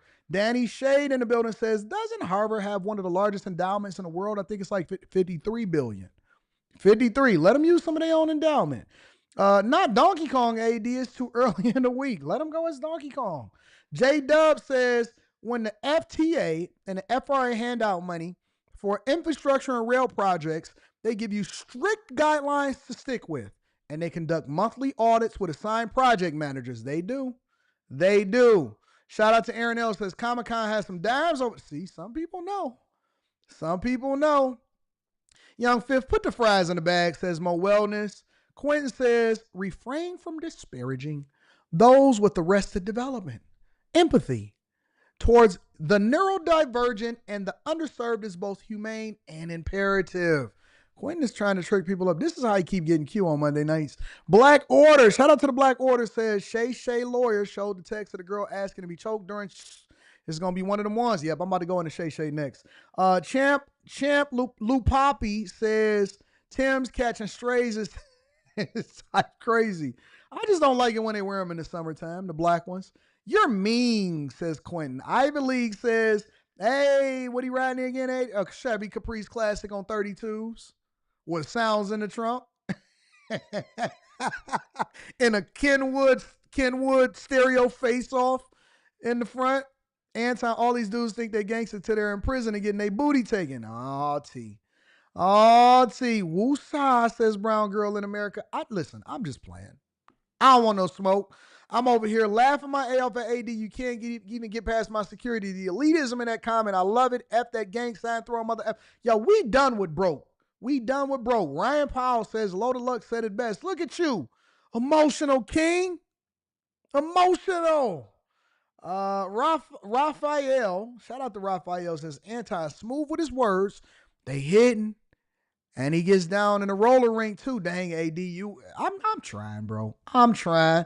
Lola Bunny says started from the bottom and they still there. Absolutely. Berta's baby boy says $15 is cheap for all of the information that you can get on the Discord.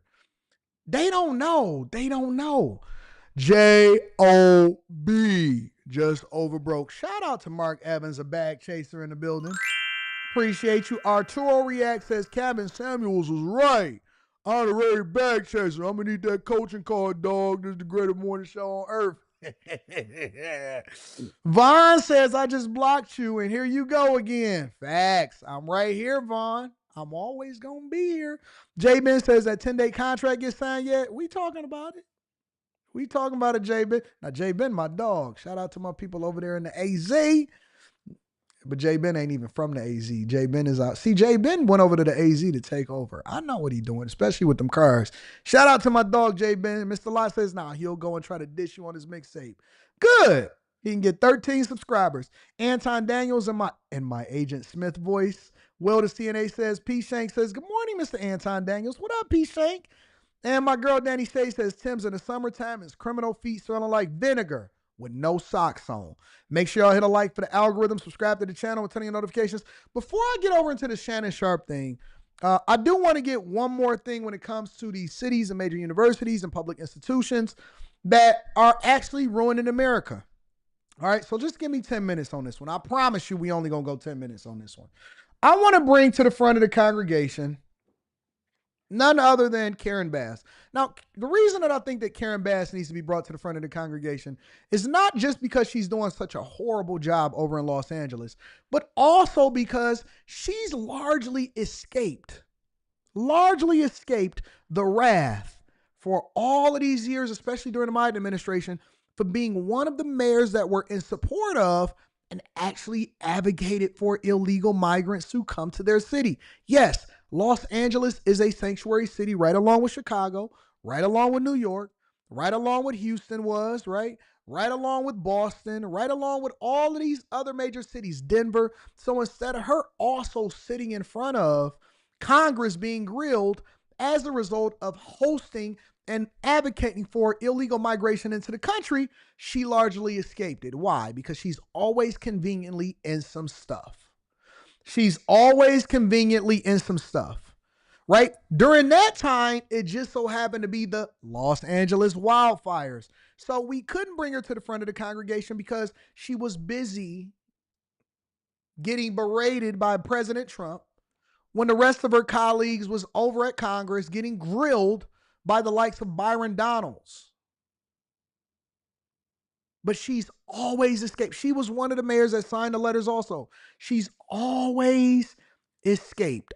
But because we couldn't hold her accountable, and because a lot of you saying that places like Los Angeles and California is such a dream to live. You know what the thing I hear from people the most? Man, it's the blue cities and the blue states that actually fund the red states. A bunch of malarkey. It's absolutely malarkey. Are there some poor cities and some poor white sundown towns and stuff? Absolutely, but they are paying the price and the penalty for that by being poor. There is nothing more that you can do to a person, or nothing more that you can do to a country, or to an institution, or to a county, or to a city, or to a neighborhood than to drain it of resources. That is a self-inflicted wound, because all of the things that come along with it, poverty, higher taxes, robberies, crime goes up, higher interest rates, right? No businesses want to move there. Neighbors are now going to have to basically be living in a third world country, and they're trapped in their cities and their counties because they really can't even afford to leave and seek something better. And so now we have an opportunity to bring LA to the front of the congregation. This is not even something that's being talked about on a national scale, only on the local level. But Lori Lightfoot, as I already predicted and as I told you that this was going to happen, is now doing what? Announcing mass layoffs in Los Angeles from the city. They are going, can you imagine Los Angeles where LeBron James play and Luka Doncic and the LA Rams, right? Los Angeles, one of the most historic cities, one of the biggest big cities in the United States of America. You go outside of the country, you say, I'm from Los Angeles. They say, oh yeah, they not like us. They not like us. Los Angeles is facing billions of dollars in a budget deficit that is now leading to the mass layoff of city employees. And let me tell you something. Although Chicago escaped by the hairs of their chinny chin chin by raising taxes and a bunch of stuff on everything else, it ain't enough spending the black that you can do that could prevent Chicago from facing a fate, guess what, in 2026 fiscal year, in 2027 fiscal year, in 2028 fiscal year. So either they're going to continue to raise taxes or they're going to go the same way as Los Angeles. Check it out. Almost $1 billion, the deficit. What it translates into, as we're finding about from her budget, is about 1,600 people laid off. City employees, the biggest losers, Department of Animal Services, probably 80 positions at a loss there. Building and safety, at least 30 more. It's pretty devastating. Here's what it looked like today. My proposed budget, unfortunately, includes layoffs, which is a decision of absolute last resort. Layoffs, and the mayor's budget getting a strong reaction. Having a bunch of accountants tell us that the first step they're going to take is to lay off city workers is just wrongheaded and irresponsible. And, you know, we're pushing back on it. If you're proposing laying off our city workforce, which will have a detrimental effect to service delivery in Los Angeles, then we need to know what you're spending the money on. I'm absolutely concerned about the lack of account. Look at this. You see Los Angeles? This is a long time coming, ladies and gentlemen. This has been a long time coming, ladies and gentlemen. This is not something that is new. This is something that has been coming for a long time. Now they are just now having to pay the piper. Remember that, $29 billion that Gavin Newsom said that they was going to eradicate homelessness, and that was largely the platform that he kept running and winning on in Los Angeles. And more homeless is rampant, doo-doo on the streets. City services has been suffering. Guess what? Now you're going to have longer wait times for the police department. Now you're going to have lower salaries. And I guarantee you that the mayor didn't cut their salary. I guarantee you that the city council didn't cut their salary. I guarantee you that the accountants didn't cut their salary. How do you mismanage billions and billions? Now they're laying off city workers, sanitation department, huh? They laying off building inspectors, fire and safety. Accountability with taxpayer dollars when it comes to homelessness, when it comes to a variety of contracts. I ain't even going to say nothing yet, Cartel. We'll get there. And they got mad at Trump for right-sizing the government so that the federal government don't fall in the same category as Los Angeles. They're being managed in the mayor's office. Homelessness has been a nagging issue for the mayor, who insists the situation is improving. For the first time, we have secured housing vouchers for every homeless veteran in LA. This veteran says it's a process, but he did get a voucher. It's real nice. I mean, it's a double room, so you have another roommate, and they provide meals. But it's only for the veterans, y'all. You know how many people in Los Angeles that's homeless that's not veterans? The people being acknowledged during her State of the City address credit the mayor's homelessness prevention efforts. I would have been evicted a long time ago had I not found We Are LA. We Are LA me ayudó. She says We Are LA program advisors walked her through the legal process to avoid an eviction for free. She don't even speak English. She didn't even speak English. And you see how they continue to push and pile these people in there so that they can be interviewed by and talk to the news, so that they can champion Karen Bass, so that hopefully she can get another term as the Los Angeles mayor. The reality is that that woman didn't even speak English. Connect people to all of the things they're eligible for and to legal services. And the fact is it's working. But a lot of work lies ahead, admits the mayor, especially with this overwhelming reality. Our city faces a more than an $800 million deficit. And businesses are running out the door. Businesses are running out the door. Let's continue. LA Mayor Karen Bass has released a new proposed budget. She gave her State of the City address yesterday, promising to build on strategies that have lowered homelessness and crime, but hundreds of layoffs are planned. KTLA's Eric Spillman live in downtown LA with more for us. Eric, good morning. Morning, Frank. The problem is the city is facing a budget deficit of something like $1 billion, billion with a B. So Mayor Karen Bass says that means the city's going to have to make some painful choices, some cutbacks. She says she's talking about eliminating something like 5% of the city's workforce. My proposed budget, unfortunately, includes layoffs, which is a decision of absolute last resort.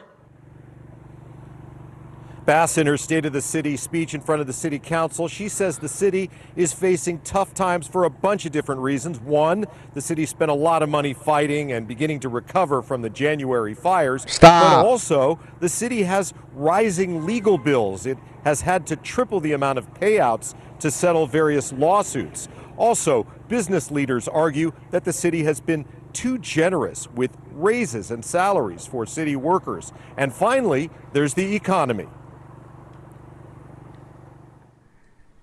Cities like ours are going through challenging economic times across the nation. Turmoil and uncertainty from Washington and a slowing economy are causing lower revenue projections to the tune of hundreds of millions of dollars. The mayor's solution, well, she's getting rid of 2,700 city positions. 1,100 of them are already vacant, and she says she will have to lay people off. She's talking about 1,650 layoffs, including 400 civilians at the LAPD, 260 in the Transportation Department, 159 at Sanitation, at the Bureau of Street Services, which handles street repairs. Are y'all looking at this? Los Angeles Police Department. What are the three pillars that I tell you guys that are important in order for you to have a strong city that would incentivize people to want to come to your city? What are the three pillars for those of you that may not be familiar, or for those of you that may be new here? The first pillar is public safety. If people don't feel safe, if they don't feel as though it'll be a great place for their children to be able to go outside and play, they will not come to your city. The last thing that you lay off is public safety. You cannot. Education, public safety, infrastructure, right? People need to be able to get where they need to go, and they need to be able to get there cheaply. You cannot. The number one thing that you cannot walk away from, that you should never lay off from, is Los Angeles Police Department. What's the second thing? That is one of the pillars, the Transportation Department. Los Angeles notoriously already does have trash, horrible public transportation. It's not safe, it's not reliable, and they don't even really have any real infrastructure. Unlike New York's subways need a lot of changes, but at least Boston, they need a lot of changes. DC need a lot of changes, but they have better public transportation and safety. Los Angeles is hell right now. It is hell right now. Transportation and police, public safety are the two things that they decide that they're going to cut.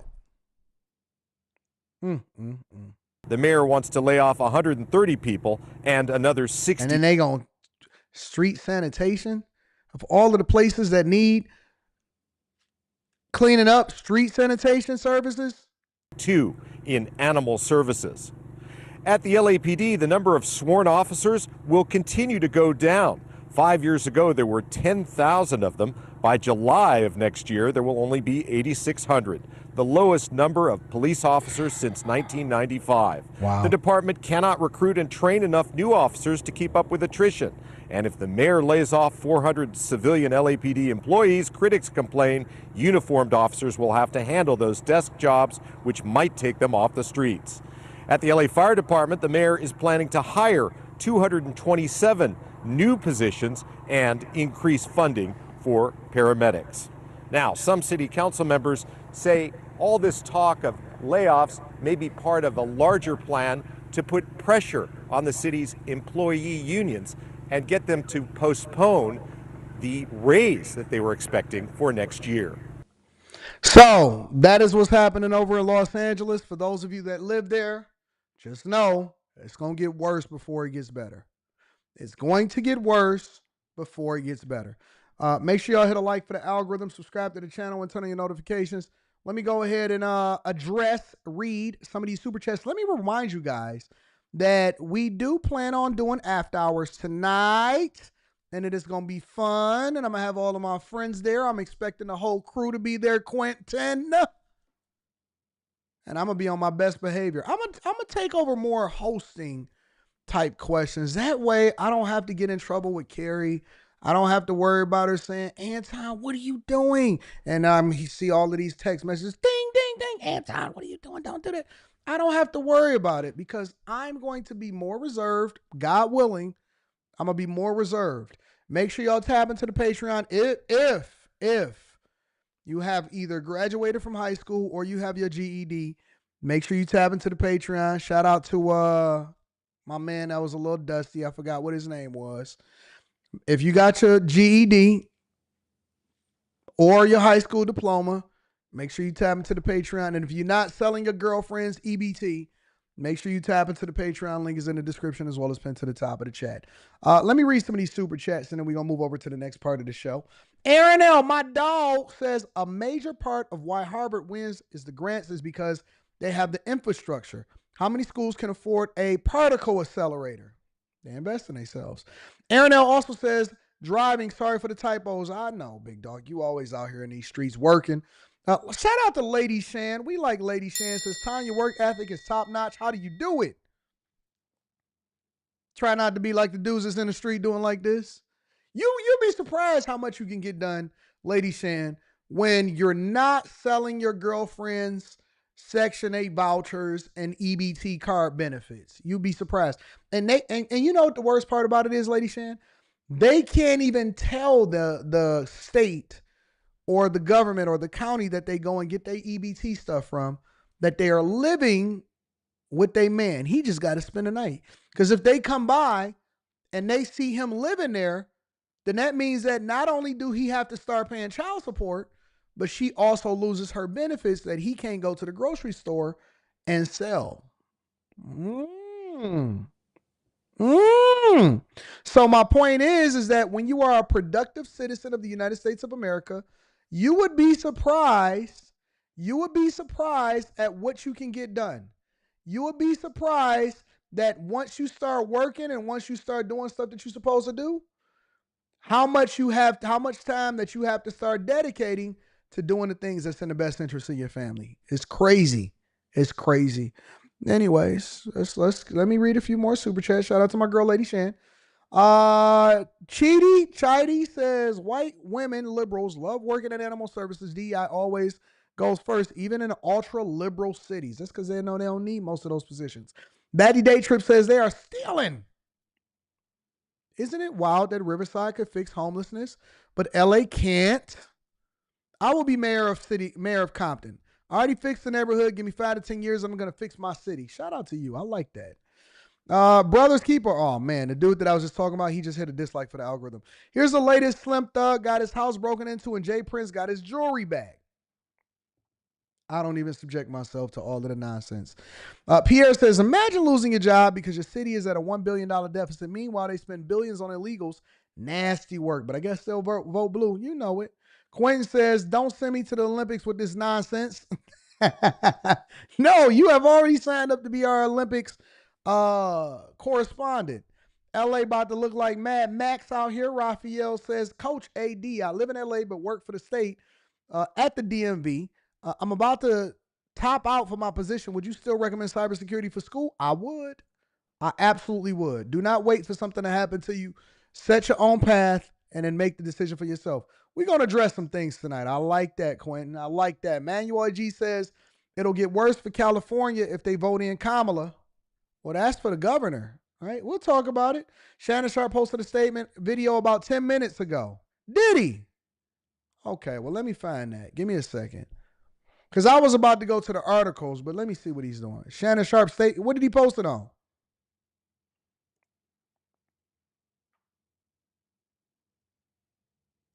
Let me see.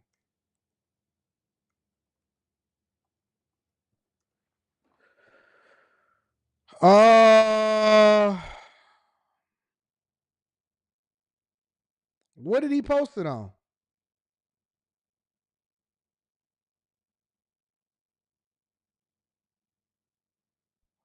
Y'all let me know in the chat what he posted his statement video on.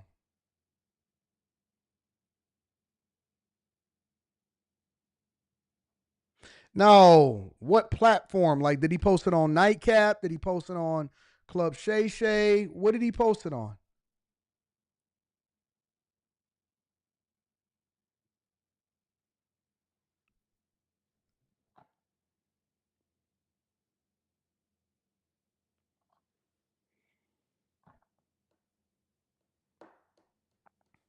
On X? He posted it on X?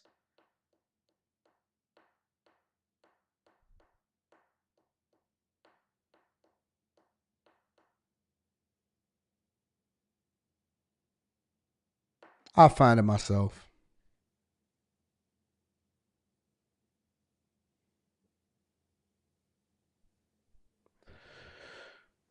Give me a second. Let me find this statement video.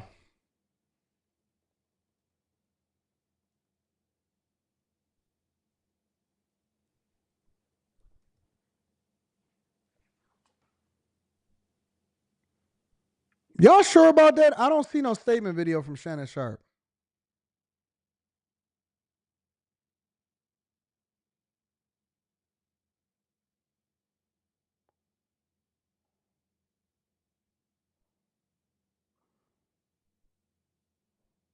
I don't see anything, y'all. It's on his IG. It's on X. All right, let me look at it. Shannon Sharpe. All right, let me go ahead and I'm about to pull this up, y'all. Give me a second. I'm gonna pull it up.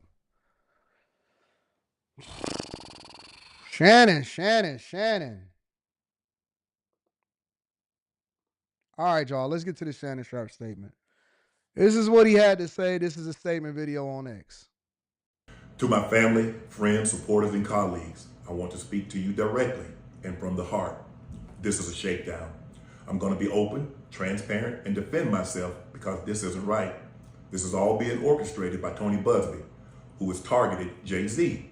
Tony Buzbee targets black men, and I believe he's going to release a 30-second clip of a sex tape that tries to make me look guilty and play into every stereotype you could possibly imagine.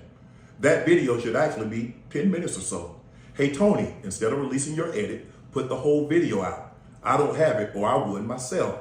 You know what happened, and you're trying to manipulate the media. The encounter in question took place during the day at her invitation, and now that appears to be a deliberate setup, coordinated by Gabby, also known as Carly on OnlyFans. Gabby and Tony Buzbee want $50 million. What they're getting is sued for defamation and trying to take me down. My career is all about real talk and honesty. I know my family and fans know exactly what this is about. And I'm going to be out there telling you whatever I need to say, just like I always do. I love all you guys. Thanks. So that is the official statement from Shannon Sharpe. We are going to be deep diving into this on After Hours tonight. So make sure you guys tune in to After Hours. The link will be in the profile of this Millionaire Morning Show, because we will be talking about this extensively as far as what is happening. So Shannon Sharpe is now officially responded in a statement video that basically says,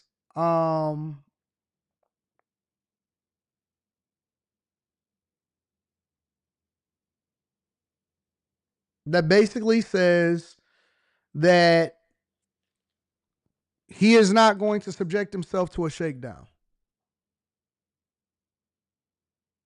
He is not going to subject himself to a shakedown. I am going to play the statement again, and then you guys can let me know what you think. Again, I got this off of his X account. This is what he's saying on his official account. All right, I'm going to play it again for you guys. To my family, friends, supporters, and colleagues, I want to speak to you directly and from the heart. This is a shakedown. I'm going to be open, transparent, and defend myself because this isn't right. This is all being orchestrated by Tony Buzbee, who has targeted Jay-Z. Tony Buzbee targets black men, and I believe he's going to release a 30-second clip of a sex tape that tries to make me look guilty and play into every stereotype you could possibly imagine.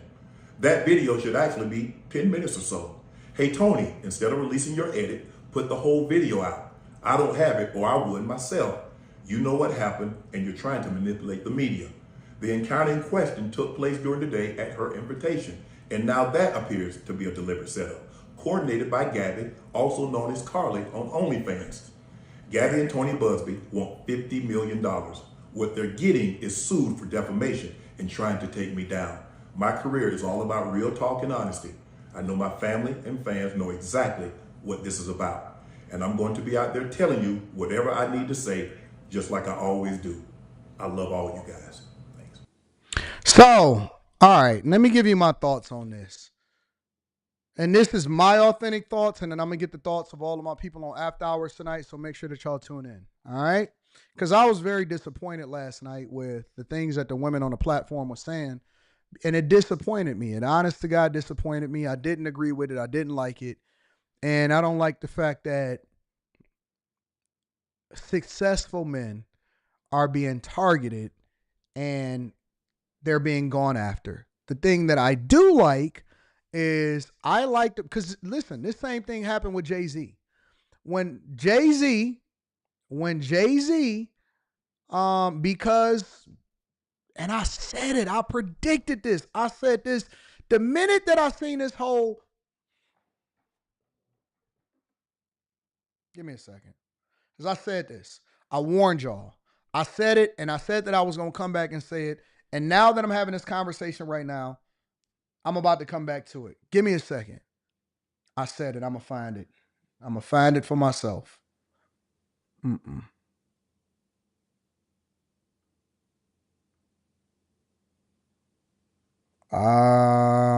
me switch that.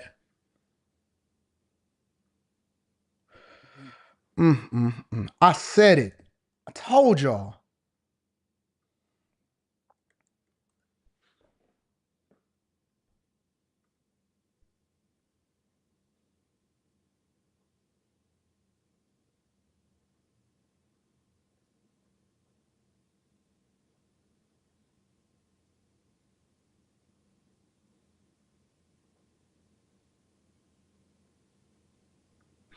I got to find it. I'm going to find it myself, and then I'm going to go and visit it. But this is basically what I said, all right? I said that men were going to start being targeted because the Diddy situation wasn't necessarily just about Diddy. And while all of the guys was over there championing the downfall of Diddy before we even knew what happened, I said that what's going to happen is men of success and men of significance, both big and small, they are going to start being targeted because women are not looking at it and championing Diddy going down because they actually was advocating for Cassie. They are advocating for themselves to be in a position to now target these guys. And I said that guys are going to have to start watching out, because it is nothing that's going to be stopping. There's nothing that's going to stop these women from coming after these dudes. I said it, Treese. You was there. I said it. I said, listen, y'all can't keep championing these women making up lies against people like Jay-Z and stuff. Because number one, the women that are actually going through something, it's going to set y'all back. The women that actually have stuff to happen to them, it's going to set y'all back 50 years. It's going to set y'all back 50 years. That this was going to be a play, and the same lawyer, this guy, honest to God, needs to be disbarred. The same lawyer that went after Jay-Z, and how all of y'all was saying that, no, Jay must have did it. And then you seen that chick with all of them crayons on the wall on the Spectrum making up that video, and y'all was like, yeah, go and get him. Jaguar right. And now you see people targeting Shannon Sharpe. Now, I know that there are people that don't care for Shannon Sharpe, but this should not be the mountain. This should not be the thing that y'all stand on. As far as, I don't like Shannon Sharpe. So you have to be, as a content creator, you have to be, as a man, you have to be objective enough to separate how you feel about somebody's opinion or whatever it is that they are doing from a content creation perspective from the targeting, the unfair and the unjust targeting, because it should not be this way.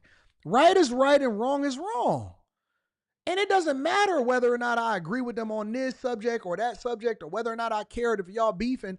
Nobody should be targeted for their money and for their success just because they are a celebrity. Nobody. And this was the Pandora's box. This was the door that opened up for men of significant means and resources that are continuing to win for them to be torn down. And because Shannon Sharpe is doing it his way too, because he is more successful on his own as an independent that is crafting his own narrative and is putting other people on, and he putting Chad Ochocinco on, and he put the Bubba Dude show on, and all of this stuff, and he got Club Shay Shay. He negotiated with Fox Sports in order to remove that from the platform, and he took it with him, and he blew it up to be even bigger. Man, he is the biggest target of all time. The biggest target of all time. The thing that I like about Jay and Shannon Sharpe is that they not just paying to make it go away. They saying, listen, I'd rather go broke and spend every piece of resource that I can to debate you, to go after you, instead of making you feel good. Because think about it. Why would this come on 2 days, literally 2 days after it was announced that Shannon Sharpe had a $100 million deal in the works, and he was about to sign the paperwork? Next thing you know, he get a $50 million lawsuit. And the play isn't even that they think that they're going to get $50 million. The play is to sue for 50, hoping that he settles for 5.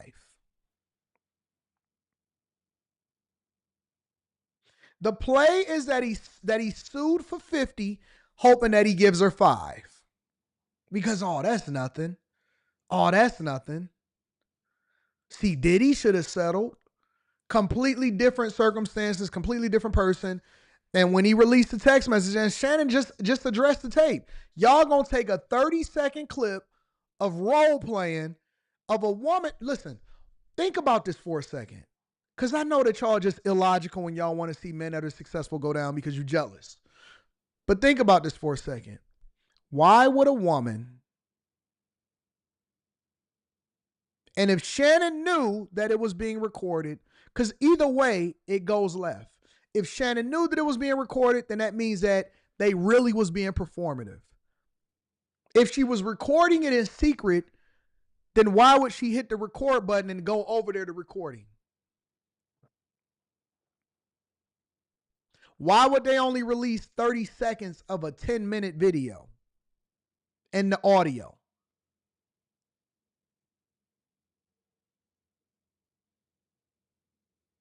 This is crazy. This is absolutely evil. It's just crazy. It's a shakedown. I seen Jason Whitlock did a video of it. I think that Jason Whitlock need to stand down on this one. I like Jason Whitlock. I think that he's great at what he does. And a lot of our philosophical beliefs about what we see and how we see things, 100% aligned. But in my personal opinion, I believe that Jason Whitlock needs to stand down, because one of the problems with Jason Whitlock is that I don't believe Jason Whitlock could remove how he feels about a person in order to make an objective opinion about whether or not this thing is real or it's not. And so I think that we got to be careful. We got to be very careful, because there is nothing and no one that is immune to the evilness that comes from people that are trying to take advantage of somebody that did not do anything illegal.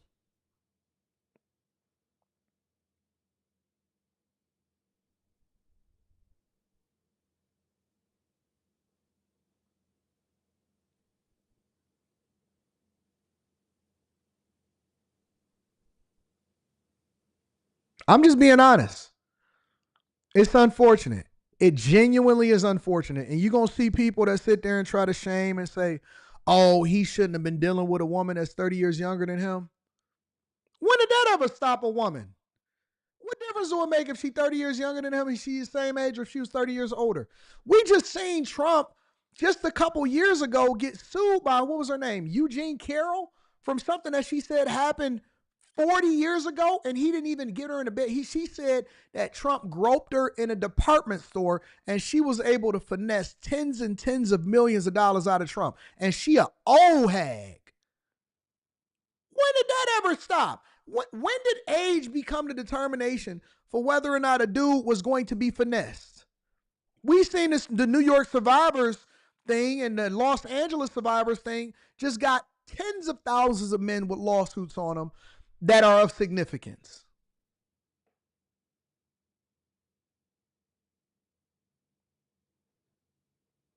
When did it stop a woman that was looking to finesse, that was down on her luck? When did age become the determining factor for whether or not a woman is going to continue to be deceitful or not?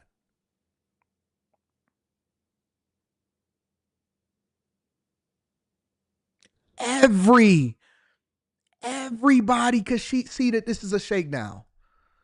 She probably targeted that dude the minute that she met him in the gym. She probably targeted Shannon Sharpe the minute that she met him in the gym.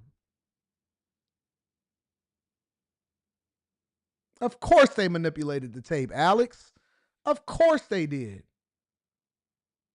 Of course they did. It's unfortunate too. It's unfortunate to see somebody that is becoming so successful, has never had a history of doing anything wrong in their life, has always been a champion of being great, of his family, of his brother, and all of this stuff, to be going down like this. And this is why men don't trust women. I'm being absolutely honest and transparent with you. This is why men don't trust women. He's going to spend a goo gob of money to defend himself. And the lawyer that is behind this whole thing is the one that was behind the Jay-Z fake one. And they letting this guy still do this. They're letting him do this.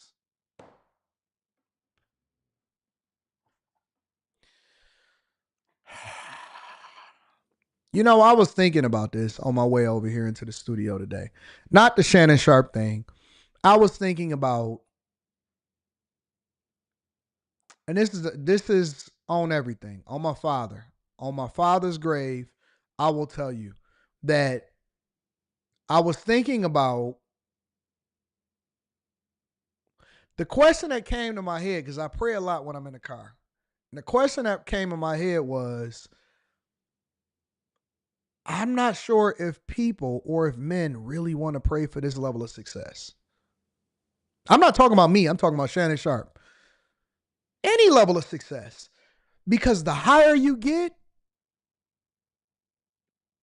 the more snakes you have, the worse your life become. This is why, for example, is one of the reasons why they say wealth is silent. Wealth isn't silent because they used to money. Wealth is silent because men don't want to become a target. This is the context behind why people pretend like they don't have anything, or why people are very careful about showing what they have. It's not that they don't like their stuff. It's not that they don't have a lot of money. It's not that they don't like dressing a certain type of way. Is that they can't, because they now become a target. And the more that people know you, this is why Pac said, I want the money, forget the fame.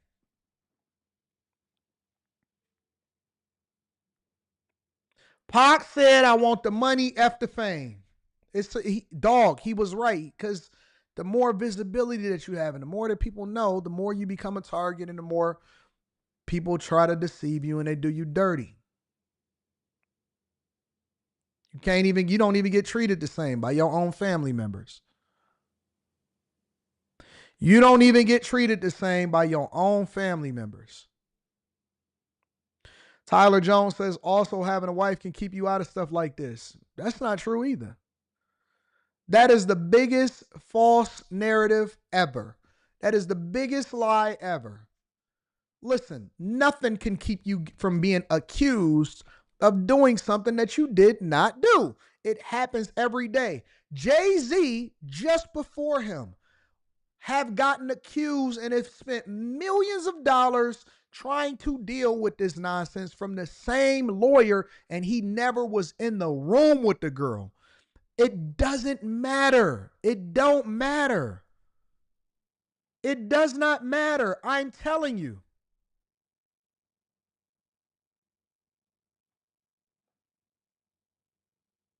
Jay-Z just got accused and he wasn't even in the room. It doesn't matter.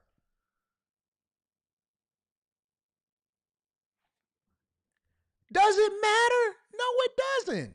He got accused by a chick that was on the spectrum and he's still fighting this dude. I'm telling you that it's a gift and a curse. There's always going to be a yin and a yang. A yin and a yang. And he lose either way, even if he don't, even if it's defamation. He lose either way because he going to have to spend millions defending himself.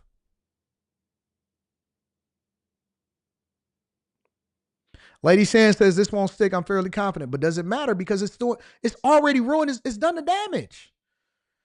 It's done the damage. It has already ruined his reputation. It's unfortunate. It's unfortunate because Shannon don't deserve this, and you know I don't like it. I just don't like it. I hate to see guys get targeted, and I also hate to see guys not sticking together with guys that get targeted because they don't feel like they on the same level. Bro, you can get accused. It's dudes every single day. It's guys every single day that get accused of doing stuff that they didn't do by regular, everyday people. And guess what? They don't have the resources that a Shannon Sharpe has to defend themselves. Y'all can't even get your kids in child support. You complain about all of the costs that it costs to try to fight to get your kids to be able to get half custody in child support court. And do you know what it's going to take to defend yourself against a false accusation? Shannon Sharpe and Jay-Z, they know how to defend themselves.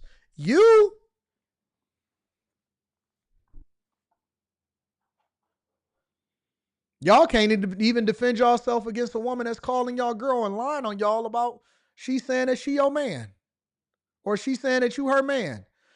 Your girl is gonna believe the first woman that called her, the first woman that reached out to her on Instagram and says, see, that's really my man. I've been with him. You can't even get out of your own situation at home without your chick not believing you. And you ain't even did nothing. She didn't catch you for the stuff that you did. She holding you accountable for the stuff that she believed.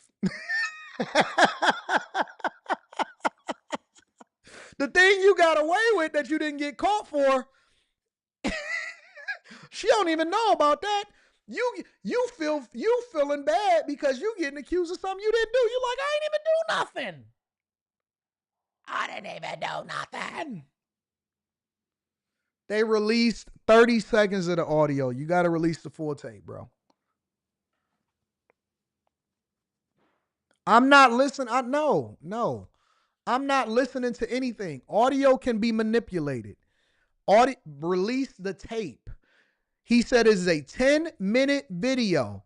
I don't want to see little bits and pieces or none of that. No, I don't want to look at anything that could be manipulated. No, I want to hear the full thing. Play the full thing or not. I don't want to hear none of that. No. Anything can be manipulated.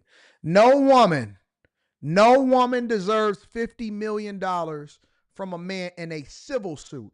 Think about it for a second, y'all. Wake the hell up. Wake the hell up. Why is there no criminal complaint? I ask this for every single one of these guys that get accused. Why is there no criminal complaint? This is a civil suit only for $50 million after he get a $100 million deal on the table. Why is there no criminal complaint if this is something that you believe happened to you? The statute of limitations is still up, all of this stuff. Why is there no criminal complaint? Why is there only a civil suit is what I'm asking.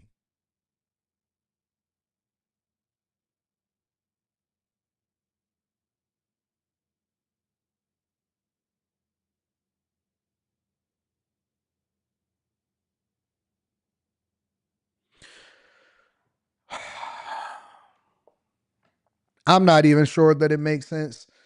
I'm not even sure that it makes sense for me to tell y'all be careful. It's just roll of the dice. You just existing is just a roll of the dice, big dog. Just a roll of the dice.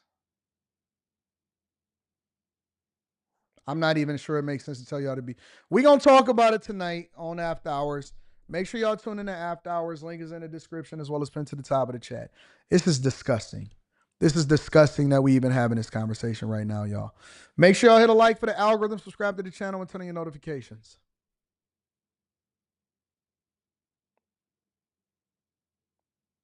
Disgusted. Mr. Youngblood said, he said, no question, no comment, just pure love of the game. Jamaica, what up, Jamaica, says, AD, she just dropped the audio of him threatening her. Coach Hayward Bay says, can I join the Patreon and review older block club information? I want to start from zero. Yeah, everything is still up there. Everything is up there. Nothing has changed. J-Dub says, I never remove a video once I put it up there in the Patreon. I'm not ignoring what's happening, but Shannon did get her to sign the paperwork. Or does that not apply here? Isn't that what you tell us? No, listen, I say tell them to sign a consent agreement and tell them to sign a non-disclosure agreement. A non-disclosure agreement is for them to, and it's not always just related to sexual. It's so that they not telling all of your business. They're not telling what you do on your and what you're doing in your business life. They don't give you secrets. They don't talk about other people and other things that go on. It prevents people from doing a 10-story part review and telling all of the stuff and trying to expose you. That's the non-disclosure agreement. The consent agreement is for if you decide to do something that you agree to do it and you are a participant in what's going on and you have to record them doing it. It is more proof to show that you are not what they are accusing you of. Now, here's the thing about a non-disclosure agreement that a lot of people don't understand is that when you are accusing somebody of something egregious like sexual assault, then it has nothing to do with the non-disclosure agreement. Non-disclosure agreement does not give somebody permission to do something against you. However, when you have the consent agreement in alignment with the non-disclosure agreement, it also shows that you are consenting to participate in whatever it is that you're participating in, and it actually outlines it in detail while at the same time you're recording them signing it to show that they're not signing it under duress. All right. It's just more legal protection. It's more protection. It's more proof for you to prove yourself in the case of an event happening or somebody accusing you of something that you didn't do. All right. Hopefully that helped. Man, this is getting bad out here. Everybody gonna have to start. Everybody gonna have to start basically signing everything, bro. This is crazy. Aaron L says, Gloria Alred put a news article saying that she had a $100 million reward for Cosby accusers to come out. Tony is the same type. Big Rock Man says, peace and respect, free R. Kelly. Prince Hall, no, R. Kelly was messing with underage girls. That's a little different. Prince Hall Rucci says, Shannon got ahead of the situation like he should. I wouldn't give her anything. I would fight it. I would rather fight it than give you something. Busby got no shame. He never misses an ambulance. Jay Hunter Lee says, man, I see a point where men will start to get violent against people doing this to them, trying to ruin their life. Stand by for Gloria Alfred and her crying victim. Hi from Japan, Anton. Love your chat because I learned new words. Some slang still don't understand, but what is a snow bunny? It's a white girl. Snow bunny is a white girl. Abe the Hunter says Shannon was probably like, you're not going to use this tape against me, huh? It's sick. It's sick. Make sure y'all hit a like for the algorithm. Subscribe to the channel and turn on your notifications. Let's move on. So I want to get over to Nancy Mace. A lot of people may not be familiar with this, but Republicans across the board are starting to get attacked even when they are shopping in grocery stores, which, again, the same thing that I had and the same energy that I have for Josh Shapiro is the same energy that I have for Nancy Mace and any Republican or any Democrat. If you are Jasmine Crockett, and I absolutely despise Jasmine Crockett. If you are Jasmine Crockett, right, I don't believe that anybody should be harassing her, standing outside of her home. Nobody should be approaching her and doing anything to her in person. Leave these people alone. Do not approach them and say some egregious stuff, and do not disrespect anybody. Let's continue. All right, so it was probably the biggest viral video of the weekend. South Carolina Congresswoman Nancy Mace posted this now infamous video online after a man who is allegedly one of her constituents confronted her while she was shopping. Take a look. I do them every year. Every year. You want to keep going? Do you any more this do you want to keep going and keep harassing me? You could have gone to a dozen town halls last year. I asked if you're doing any more this year. It was one simple question. Yeah. Are you doing this? I've already done one. I'll do plenty more. Any more this year? It was a simple question. You're always invited. Okay, sweet. Well, and by the way, I voted for gay marriage. Ain't nothing in this video that's showing me that he's one of her constituents. Lies. Lies. Nothing in this video. Can we use our context clues? Can we use our context clues? Come on, y'all. Let's stereotype. Y'all want to stereotype with me? Let's stereotype right now. No way in hell. No way in hell that this person is one of Nancy Mace's constituents. No way. Nancy Mace stands on one of the most conservative platforms in our legislative branches. Ain't no way that this person is a constituent. And wearing a sweater shirt with no undershirt is wild. I'm going to just say that. Wearing a sweater shirt with no undershirt, hoochie daddy shorts with a collar on your sweater shirt is wild.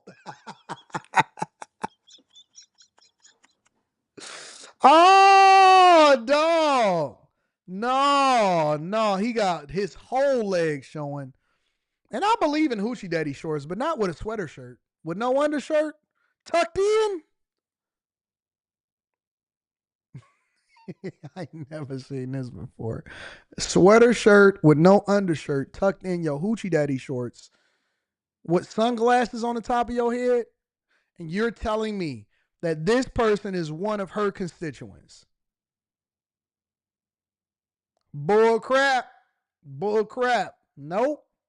You're not going to trick me. Twice. What does that have to do with me? So I'm just saying, it has to everything to do with you. Do you think everything about me has to do with gay marriage? I do, That's absolutely. Your first stance when you speak with me? Because you people on the left are crazy. So I'm You're absolutely crazy. I'm absolutely you are. And get out of my face. You're insane. Goodbye. You're insane. You're gonna me. I'm so glad that these people are actually standing up for themselves. I'm so glad that the Nancy Maces, we're going to talk about Byron Donalds. He ran into a similar situation. I am ecstatic that these people are defending themselves, standing up for themselves, and not falling victim to the Victim Olympics and thinking that these people could just run up on them and say anything. They addressing them and meeting them with the same type of energy. Nah, listen, I voted for gay marriage. Go ahead. Keep it moving. She told him straight up, say, yeah, dog, I voted for gay marriage. What you want to talk about? You're going to be voted out so fast this year. I can't wait for you to I won by so much. You're a disgrace to this state. That's what you are. You're a disgrace. I asked you a simple question, and you just go on this tirade and tell me you. Yeah, you. Disgusting. Get out of my face. You. Get out of my face. Try it. What's your name? What's your name? What's your name? You say me? Yep, I sure did. The first thing you're gonna say to me is Absolutely. You a question. Get the out of my face. Now. Just a peaceful weekend afternoon going shopping, right? In a post on Facebook, the man in that video said in part that he won't apologize for speaking up or for publicly asking a politician to do her job. Here with her side of the story, Congresswoman Nancy Mace. Congresswoman, well, apparently you've had a very eventful weekend. Apparently there's another video I was just told you might have put up, but let's go to this video in particular. What happened? What was going on behind the scenes?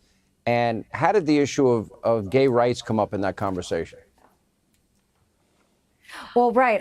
I just wanted some face wash. That was it. I went to the store. I had a little bit of time to myself on Saturday afternoon, want to go shopping like I do. I'm a normal person. I do my own grocery shopping.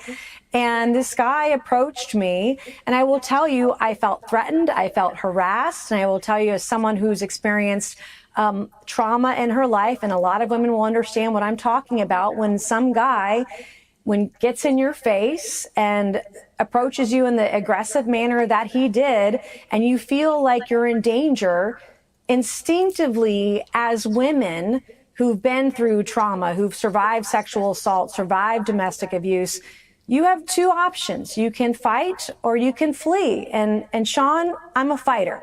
And I've never stood back down from a fight. I will stand my ground like any strong woman should.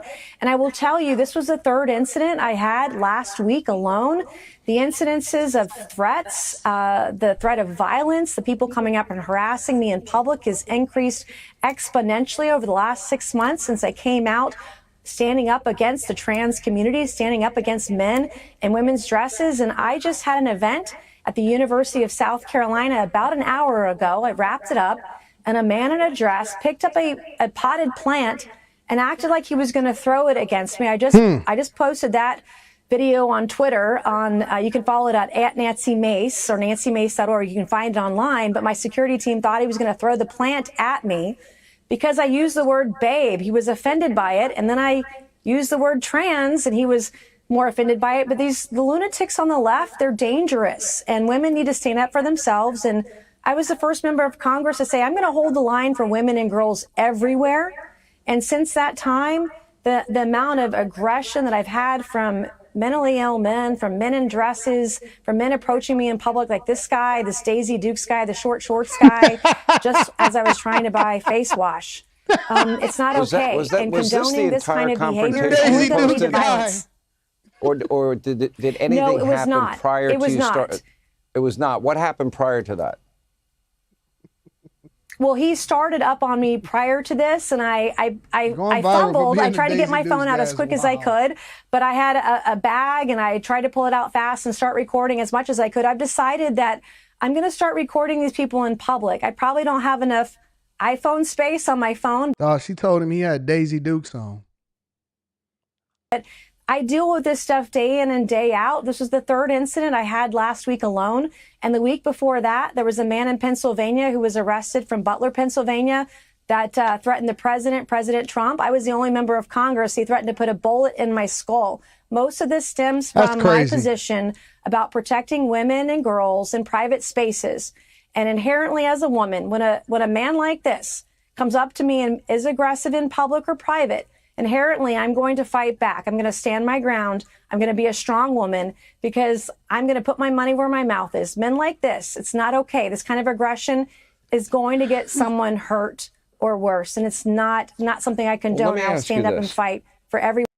Yo, to know that we live in a society where grown men are approaching women legislators and getting mad at them because they stood up against men being able to use women's bathrooms is insane. To know that we are living in a society where grown men, I mean grown, 30-plus-year-old men are getting mad, going to town halls and picking up plants and throwing it at women and that the women are the ones that are gotta call them out and say, hey man, hey, look at that man in the Daisy Dukes now. Oh, look at you. Look at that man in the Daisy Dukes now. Everybody, look at that man in the Daisy Dukes now. Everybody, look at that man in the Daisy Dukes now. I don't know if y'all familiar with that song. I might be dating myself a little bit, but I remember that song. I remember that song. Have y'all ever heard that song? Let me see. It's insane. It's crazy. Shout out to Chef G Rap. Says, unblock me so I can flame. Who blocked Chef G Rap? Y'all ain't never heard of the Daisy Duke song? Hold on, let me see if I can find it.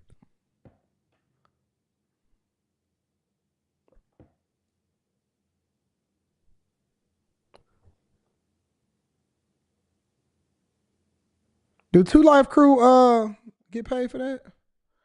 Wow, it's a whole lot of Daisy Duke songs. Let me see.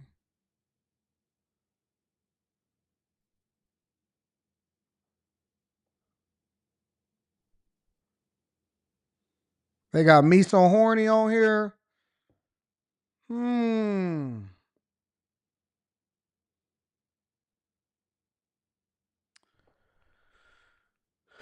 2 Live Crew.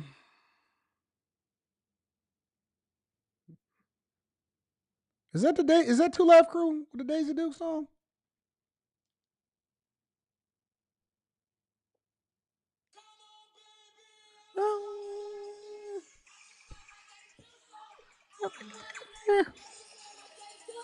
No, that ain't the one. That's not the one. 69 Boys and oh, was that the 69 Boys?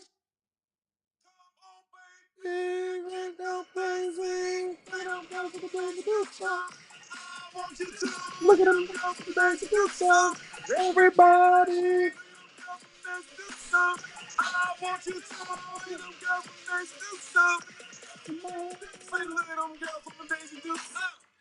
Y'all ain't never heard of 69 Boys? Y'all ain't never heard of the 69? Oh, that might be back. That's way back. That's way back. Not 2 Live Crew, the 69 Boys. Yeah. No, it's not tag team. You talking about tag team back again. Check the record to get again. No, that's not them. This is the 69 Boys. This is a little bit different. So she was playing the 69 Boys when he approached her. And it's unfortunate that now we're labeling men instead of look at that girl with the Daisy Duke. That's a hit. That's a hit right there. Hey, somebody drop a new song.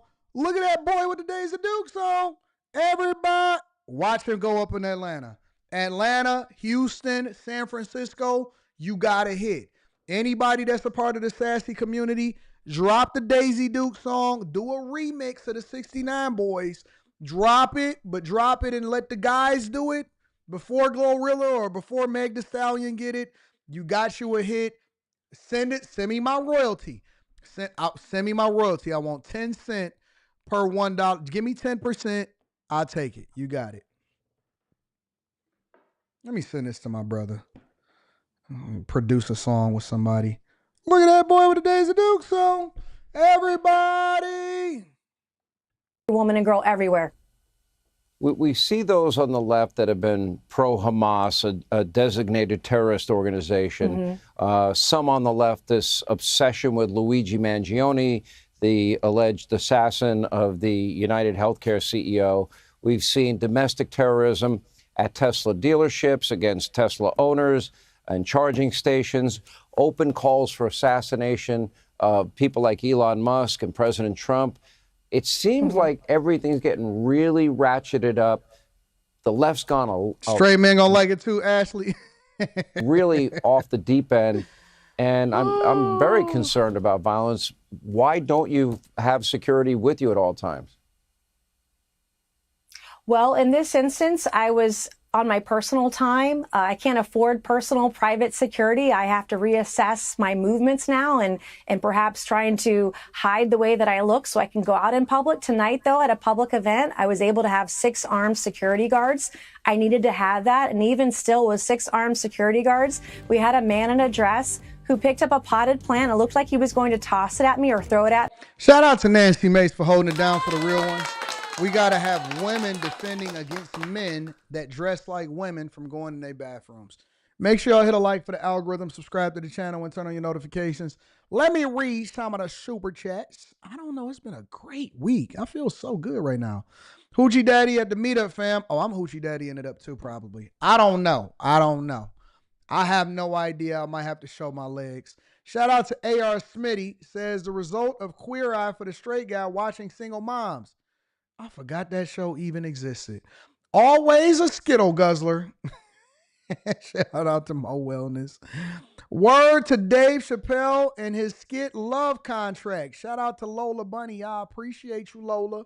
Sub-Zero says, yo, AD, my wife is Australian. We talked to her mom last night in Australia. She told us that the LGBTQ people were told they need to allow the pedos to join their groups to be fully inclusive. It is starting. I said it, Sub. I said it. That's Deuce. Daisy Dukes. Shout out to DJ Ace Productions. Quentin says, can I have my black card back? I know that song. Yes, you can, Quentin. Shout out to Quentin with his black card. Now you starting to tell your age. Tony Pickney says, Nancy better start packing her steel. They tripping. It's a crazy world that we live in. But we have to continue on with the show. Similarly to Nancy Mace, Byron Donalds had some paid protesters show up to his most recent press conference, and this is how it played out for him. I wanted to be heard. I'm tired of listening to lies. I've been apolitical After all hours my is life. gonna be wild tonight. Do you think your voice was heard tonight? No. Maybe somebody will listen to this. Chaos breaks out at a town hall meeting with Congressman Byron Donalds. Good evening and thank you for counting on Gulf Coast News. I'm Christy Soto.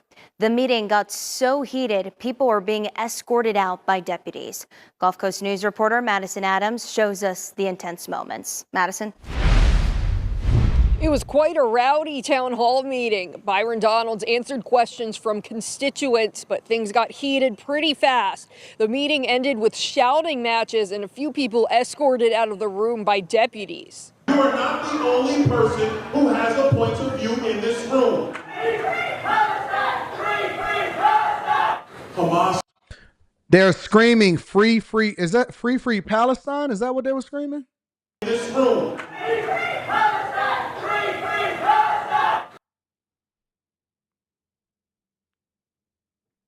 These people need to get the hell out of the country, bro. Honest to God, they just need to get the hell out of the country. I can't stand for people that are screaming things at town halls that have nothing to do with the United States of America whatsoever. Hamas would either bludgeon her or worse. Hundreds of Southwest Florida residents packed the auditorium at Estero High School to hear from Congressman Byron Donalds. Some in support, others in opposition. Byron's running for governor. What do you think about that? Oh, hell no. That ain't happening. He's really Two carpet munchers right together saying that they don't want Byron Donalds to run for governor.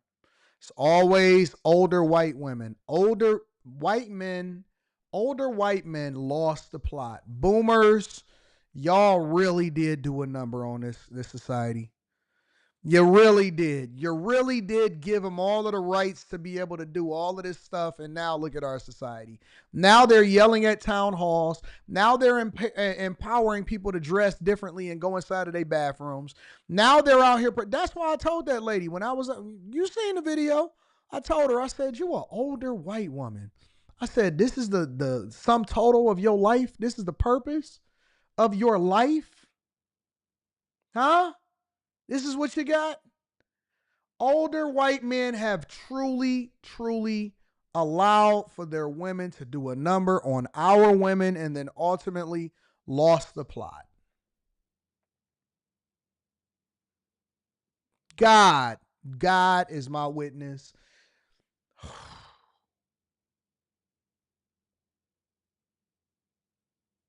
Y'all went from Woodstock to Stock and Wood. Got these masculine chicks out here just saying any and everything right after they just get done sleeping next to each other and holding each other and living in their truth.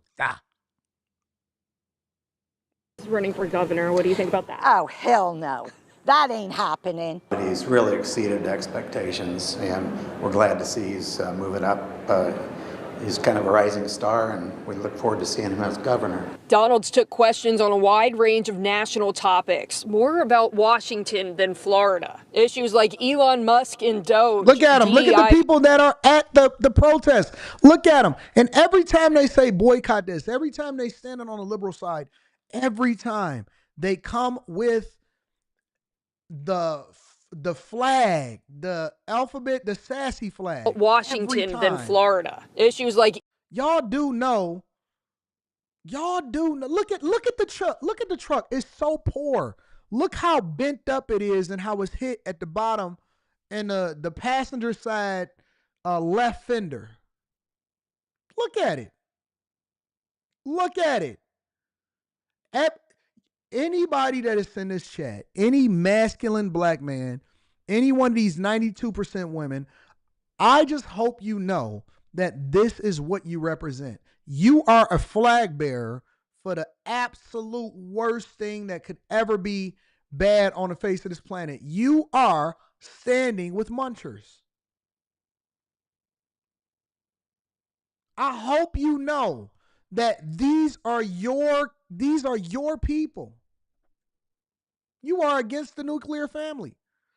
You are against the thing that is right with the world. You stand against God. You are standing with an abomination. And I'm just going to keep it real. You are standing with an abomination. For all of y'all, you the same ones that stood. Look, don't blame me. I voted for democracy. Don't blame me. I voted for Kamala. These are your people. Elon Musk and Doge, DEI policies, gun rights, tariffs, and Social Security. I want to honor Mr. Byron Donalds. He likes athletes and people with special needs. I'm tired of listening to lies.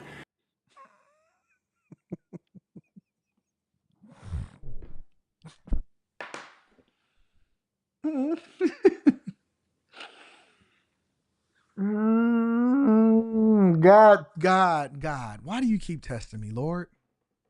Is it because I didn't pray today? I'm sorry, I apologize. Can I pray now?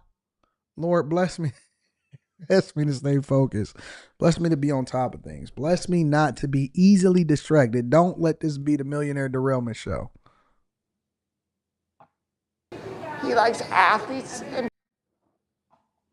security. I want to honor Mr. Byron Donalds.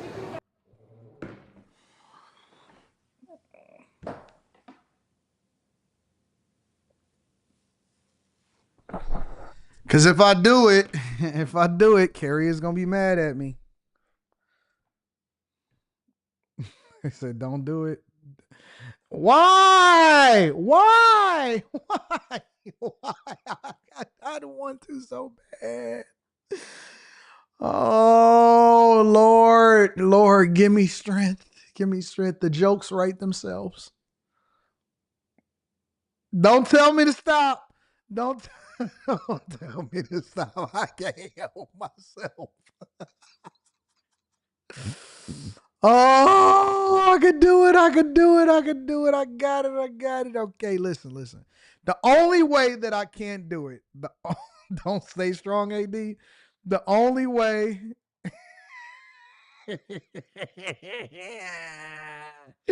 All right. I got to move over to the next clip because if I keep seeing it. He likes tariffs and Social Security. I want to honor Mr. Byron Donalds.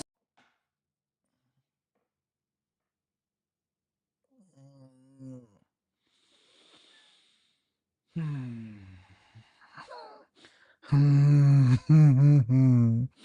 gonna just go to the next clip. I'm just going to the next clip. This is Arthur from Naples.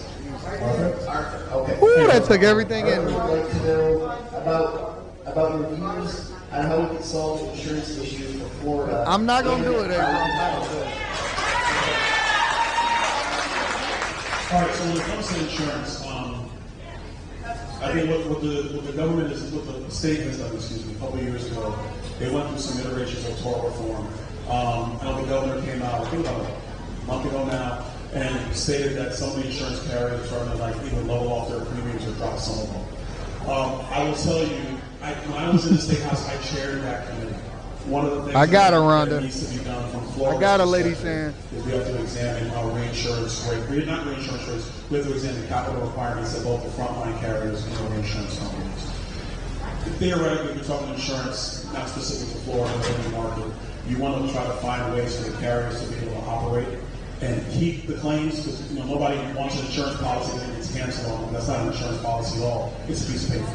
And I'm saying it to somebody who's had his insurance canceled twice. So that's happened to me too.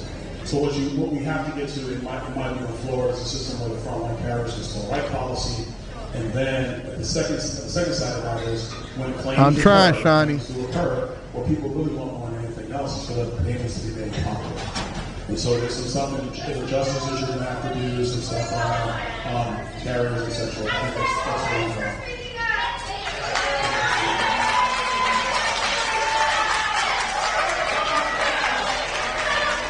What happened? What happened?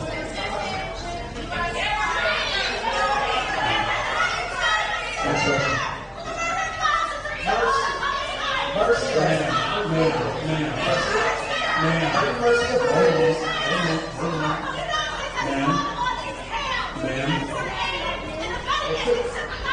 That could be her.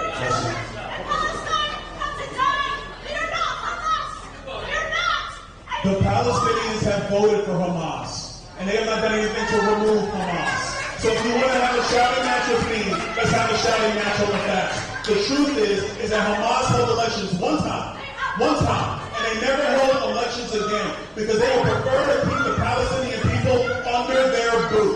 So if you're going to ask who has blood on their hands, it is Hamas, and it is the people that empower them, which is the regime in Iran. That's the truth. If you want to have a shouting match with me, that is part of the facts. Next question.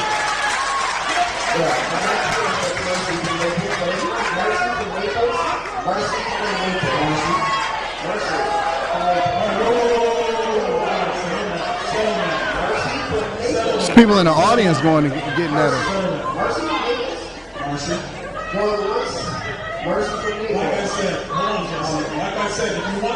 Those are the type. Do you see how she dressed? That's the type of woman that you can find at Comic-Con. Now, I'm not telling you that she's not going to ask you what your political beliefs are.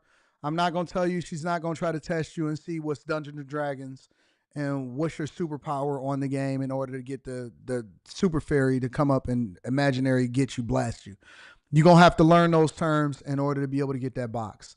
All I'm saying is that these are the type of people that are the paid protesters that come to these events and these town halls in order to disrupt. And people like Byron Donalds, they not going for it. They not standing for it. They going to address it. They going to deal with you head on, and ain't nobody running, and they going to deal with it. But this is the low-hanging fruit that y'all got to get at Comic-Con. I'm just going to tell you. So I'm letting you know right now, keep your mouth shut, keep your cape on, do what you got to do, get up out of there, all right? If you want to have a disagreement, let's have a disagreement. But when you're going to stand and yell and disrespect everybody in this room because you think you're being heard, and let's be clear, you're not. Let's be very clear. You're not. What you're doing is yelling now, and you're being disrespectful. You, ma'am, you are being disrespectful. And I will respect you, and I will honor the fact that you are here trying to get answers. But if you're going to hold this thing up and be disrespectful, then that's time for you to be removed. Because you are disrespecting everybody else in this world. Who's trying to have answers to know what's going on in the United States. They did not come to hear you yell, man. At the end of the day, Byron Donalds is not like these regular politicians.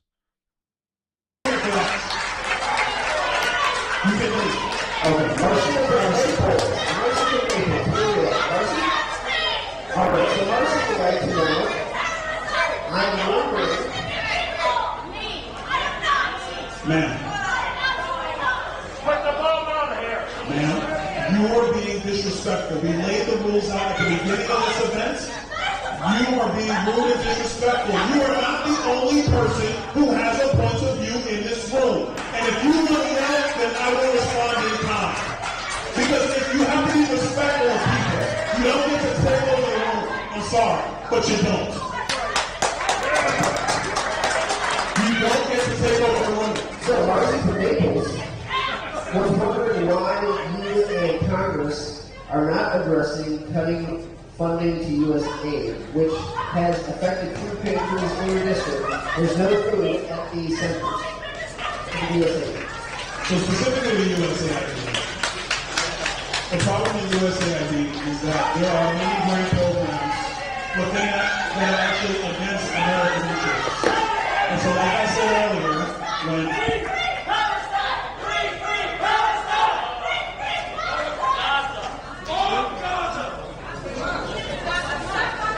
you know the sad part about that is in Gaza, she would not be allowed to be so proposed. Because the truth is, in Gaza, Hamas would either bludgeon her or worse. That's the fact. So if we're gonna be respectful, let's be respectful. Now, USAID, because that was the question. So he was right. He's absolutely right. And what people over here don't understand is that your liberal views don't even align with what they stand for in these other countries that you advocate for, that you say that you stand with. You don't even have a voice over there.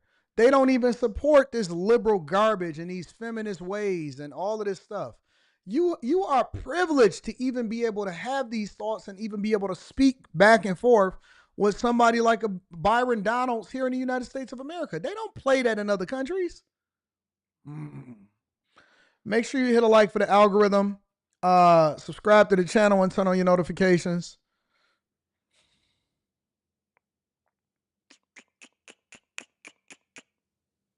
Let me see something real quick.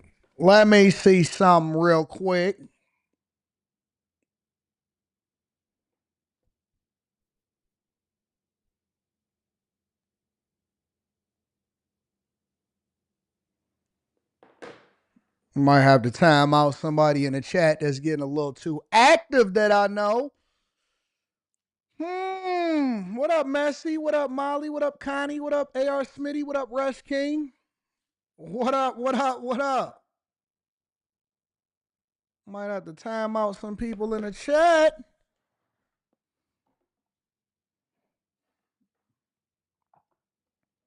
I see y'all. Let me read some of the super chats. Let me see some of the super chats. Your Hoochie Daddies and Jordan's arc was great. My junk was lit. It was sick. Theo Moore says the Daisy Dukes shorts originated from the show Dukes of Hazzard. Facts. That is true. Greg Charlie says, why do you think his reputation was ruined? No one with a brain believes this. And he didn't lose any of his endorsements or deals with ESPN. We don't know what he's dealing with. We don't know what he's dealing with. You don't know what deal that was on the table and why he's defending himself so vigorously. Half Windsor is the way to go. Good for Brian. Just Christian says, tell they them to get some bass in his voice. Pierre says, it's the Muhammad Ali all over again. Lady Shan says, you went from Woodstock to Stock of Wood. I like that. I think I'm about to coin that phrase. Anton, sir, stop it. Get some help. I wanted to talk about it. Mr. Donalds, Mr. Byron Donalds. Miss Piggy come out to get her. Tell Miss Piggy to come get her man's dog. Says AR Smitty. Manuel AG says sounded like she was having a stroke. Quentin says it is vital to offer compassion and respect to individuals and with Down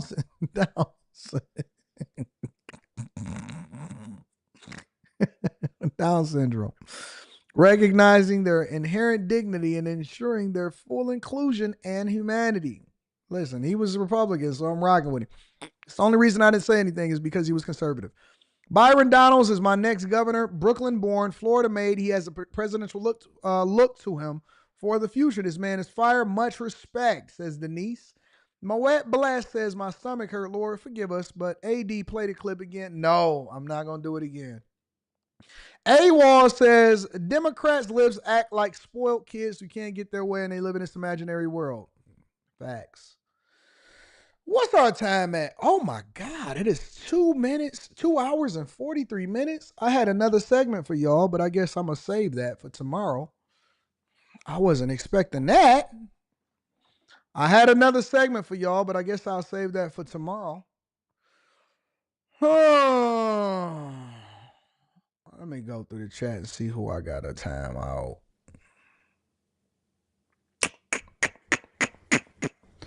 Eeny, meeny, miny, mo, catch a tiger by his toe. If he holler, let him go. Meeny, meeny, miny, mo. I see a lot of pretty ladies in the chat today, though. All right. This is a long time. I got to reserve some for after hours. All right, y'all want to go into the one more part of the show? Y'all ready? Y'all want to get it? We at 243 right now, 244.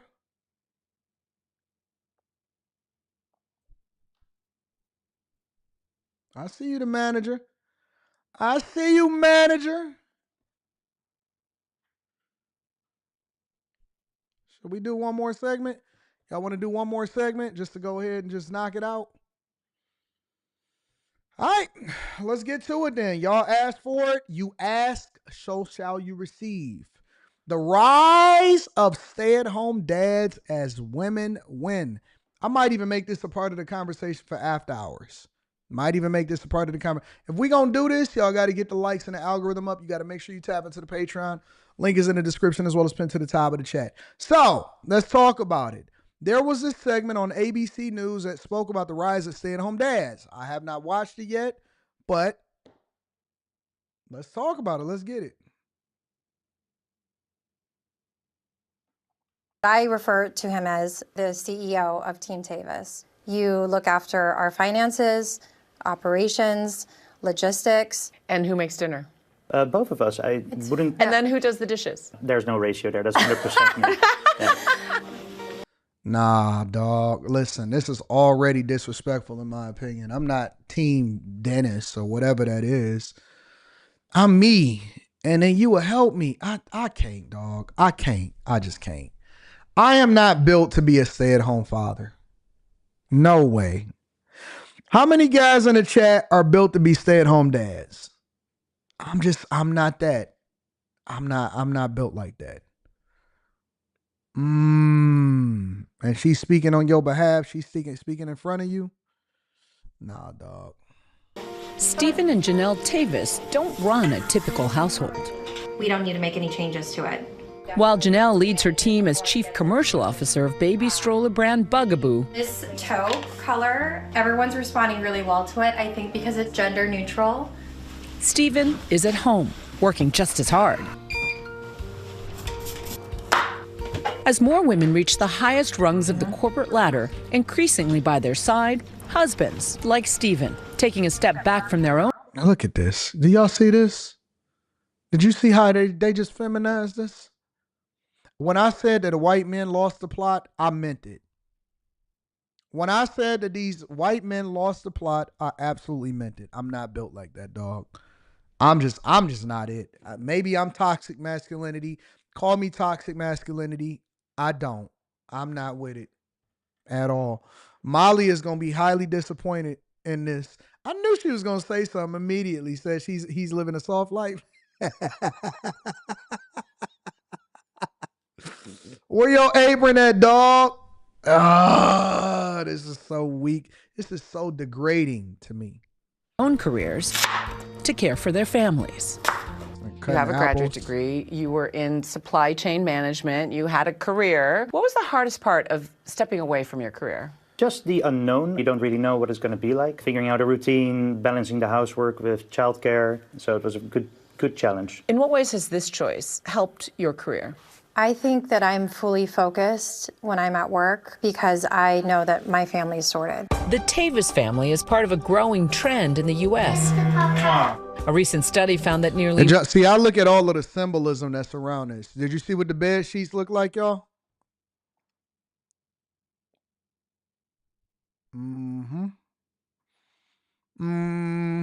Look at the symbolism, y'all. Family is part of a growing trend in the U.S. A recent study found that nearly 1 in 5 stay-at-home parents is the dad. We see a lot of trad wives on TikTok, and we see this throwback to the stay-at-home mom perfection, and we're seeing more stay-at-home dads as well. What makes me happy is that more people are having choice. Some have dubbed these kinds of dads house husbands. You push back against terms like Mr. Mom or house husband. Because it's disparaging. It sort of minimizes what you're doing. In pop culture, stay-at-home dads are often portrayed as bumbling, fumbling figures. Where's Bobby keep the extra diapers? From Michael Keaton ironing a grilled cheese sandwich in Mr. Mom. How'd it go in there? I missed. What does that mean? I missed. To Eddie Murphy, babysitting toddlers in daddy daycare. But now famous men from David Beckham to Doug Emhoff are gladly stepping away from their career. They feminized us, y'all. They have effectively made you partners. You are no longer husbands. You are now a partner. There is no gender roles in the household anymore. There is no gender roles in the household anymore. You are effectively a house husband. What did they call, what was they trying to call him? The potential first husband? The first lady husband or something like that? To support their families in other ways. To my beloved Doug and our family, I love you so very much. Maroon 5's Adam Levine speaking on the Ellen DeGeneres show after quitting The Voice in 2019. Just to be able to kind of stop in this moment to spend time with my new young family and just have the greatest time ever. Now I'm just like a stay-at-home dad. Even younger stars like Tom Holland. It's not the same. If you get rich and then you wanted to quit The Voice because you have a massive career and you're still making a whole bunch of money, and so now you just want to spend more time with your kids, is much different than being a stay-at-home husband while the wife is out getting resources. Holland telling Men's Health magazine earlier this year, when I have kids, you will not see me in movies anymore. When you're out with friends and you're out with, alpha males who are, hard-charging career people, do you feel judged? I don't. Do you feel gay? See, I've come to own it from the very beginning. Sometimes I have hesitations on how. Did you see what he said? Do you see what is? Stephen Teeves is the husband of Janelle Teeves. That used to be a label that was allocated for women. Oh, that's the wife of such and such. Now they identify you not as Stephen Teeves. I'm sorry, Mr. Teeves. That's Janelle's husband. That's how they used to identify the wives. Oh, that's John's wife. Dog, she off limits. Now the ladies, that's Janelle's husband. Make sure that you don't do too much gossiping around him. That's how they got y'all now. How to explain what do I do all day, because some people might have a perception that I'm just folding towels all day. Now he's out and about picking up their 7-year-old daughter and 4-year-old son from school, teaching them to ride bikes. Yeah! And helping with homework. Guys van de leed gehoord? All in Steven's native language, Dutch. Ja, wat is hier op dit plaatje? He has a special connection with our children, and I'm grateful. He's the nurturer. For that. Maybe he also breastfeeds them. While his contribution to our family is not in the financial sense, it's really in his presence, his stability, the joy that they feel. The Tavises say they've had no regrets since making the decision 4 years ago. They say they realize their family is lucky to be able to afford to live on just one income. Have you felt the need to cut corners financially because you don't have 2 income streams? When we ran the numbers, we also saved money by not having childcare, right? Like I was the childcare, so we didn't have to make huge sacrifices in terms of like lifestyle. But again, we were never really leading a flaunting lifestyle, I think. So. For you, what was the hardest part of making this decision? Honestly, that I felt like I was missing out a little bit. Janelle says she works to maximize her time with her family, leaving the office by 4:30 each day and putting her phone away until 8. Did you have a good day? She's the man. Yeah. That fully helps me be present mom, do what I need to do at work, guide my team, come back home, cherish the time with my family. They say the decision has had a positive impact on their kids. What do you think you're modeling for both your daughter and for your son? Your son need to see a man that's working and getting up and getting out the house and going to get it every day. I know y'all don't believe it. I know it's not a big thing. Your daughter needs to see a man get up and go out and go and get it every day. She needs to see how hard you work. She needs to understand and want to marry a man just like her daddy. I'm telling you the truth. Your son and your daughter need to see men doing men things. Otherwise, they are going to grow up as feminine, just like their father. I'm just telling you the truth, fam. Real talk.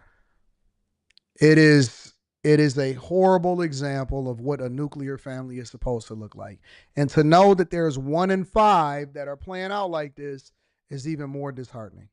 Probably to not focus too much on gender roles and more so like, hey, we are a team, right? I don't think that they have even an association of these are mom jobs and these are dad jobs.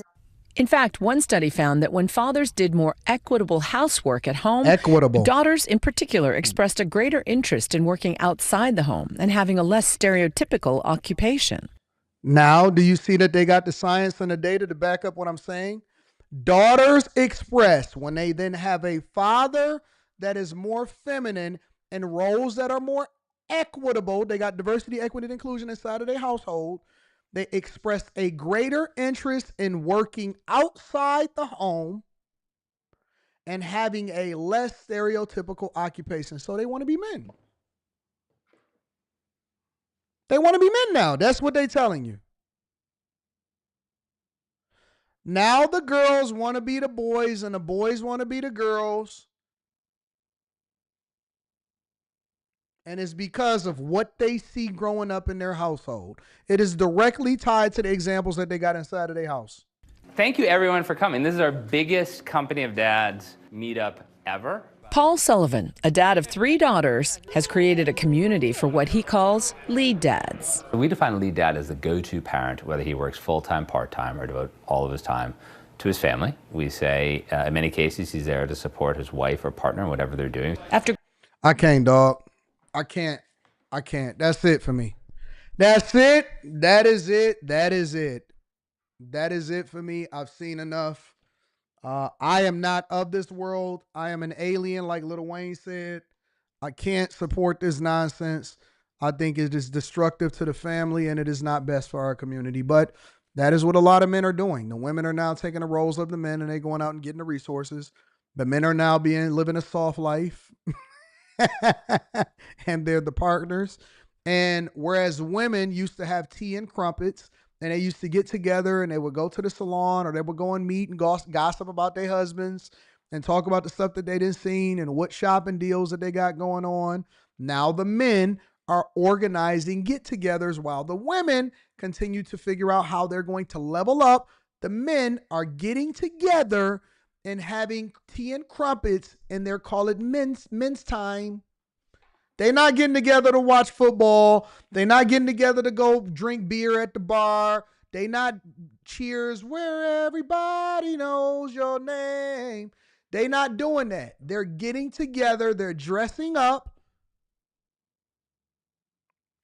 and doing that thing that they're doing. Ugh. Oh, I gave y'all overtime today. We had 3 hours, y'all. Don't say that I'm not working for y'all. If y'all have not subscribed to the channel, if you have not tapped into the Patreon, link is in the description as well as pinned to the top of the chat. Let me read the rest of the super chats. And shout out to Chef G Rap out here on Cash App. I appreciate you. D Murray says she tells him to go take a nap. That's what I do. I say, hey, man, go take a nap, bro. Go take a nap. Mr. Joe says they couldn't pay me enough to be a stay-at-home husband. What type of beta male ish is this? Nah, me too, bro. I feel you. Nah, I can't be a house husband. J-Dub says, see, y'all all toxic. We got a bunch of toxic masculinity in here. I'm not built for the stay-at-home life. His wife comes home and asks, where's dinner? Why are these dishes dirty? She tells him, I'm doing the bending. Manuel AG says 2 words from Tyrone and she's going to be throwing it back for a real one. I bet you it extends into the bed. Here we go from Quentin.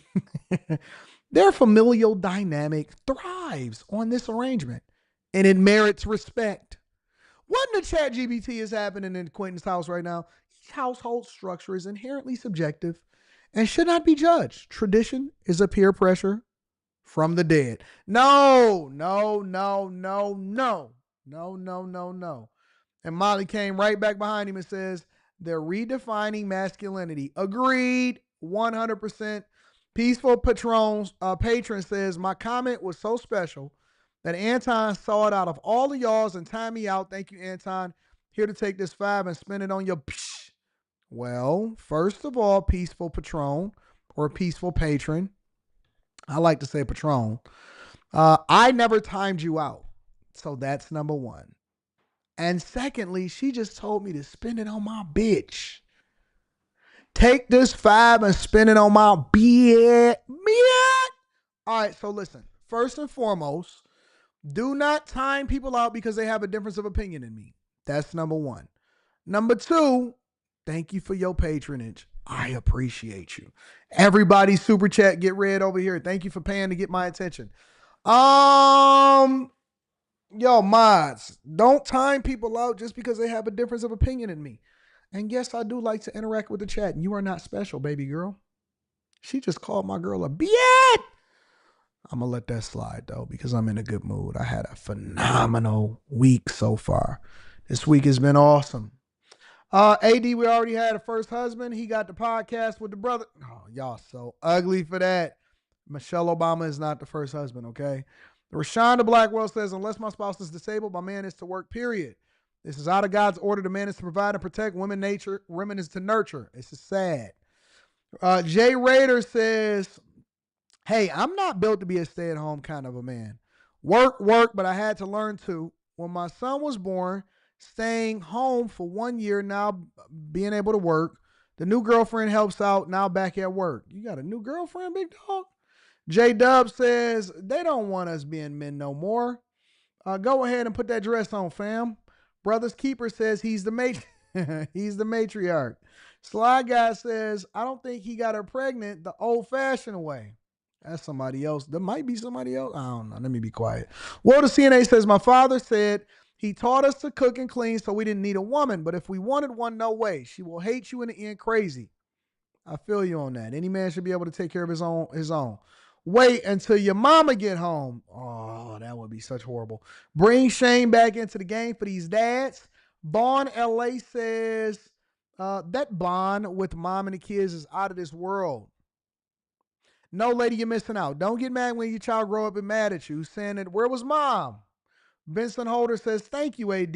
You're welcome. And Messi says he be getting pegged. Probably. Anyways, we've had over 10,000 comments today. And we put in that overtime for y'all, all right? Oh, the Patron person told somebody to suck a D. Well, peaceful Patron, if you told somebody to suck a D, then you will be timed out. You will not be blocked, but you will be timed out. We don't tell people to suck a D unless you are the host of the show. All right? Anyways, water under the bridge, new day, new opportunity to do great things, new age masculinity called femulinity. I never heard of that one before. Shout out to Mr. Jones. Thank you to Chef G Rap. Shout out to Mike That Dude on Cash App. And also, I want to give an acknowledge to the people that hit me up on PayPal and my girl, R Streets. Shout out to y'all. Make sure y'all tap into After Hours tonight. Patreon link is in the description. I love you. I appreciate y'all. We out. Peace.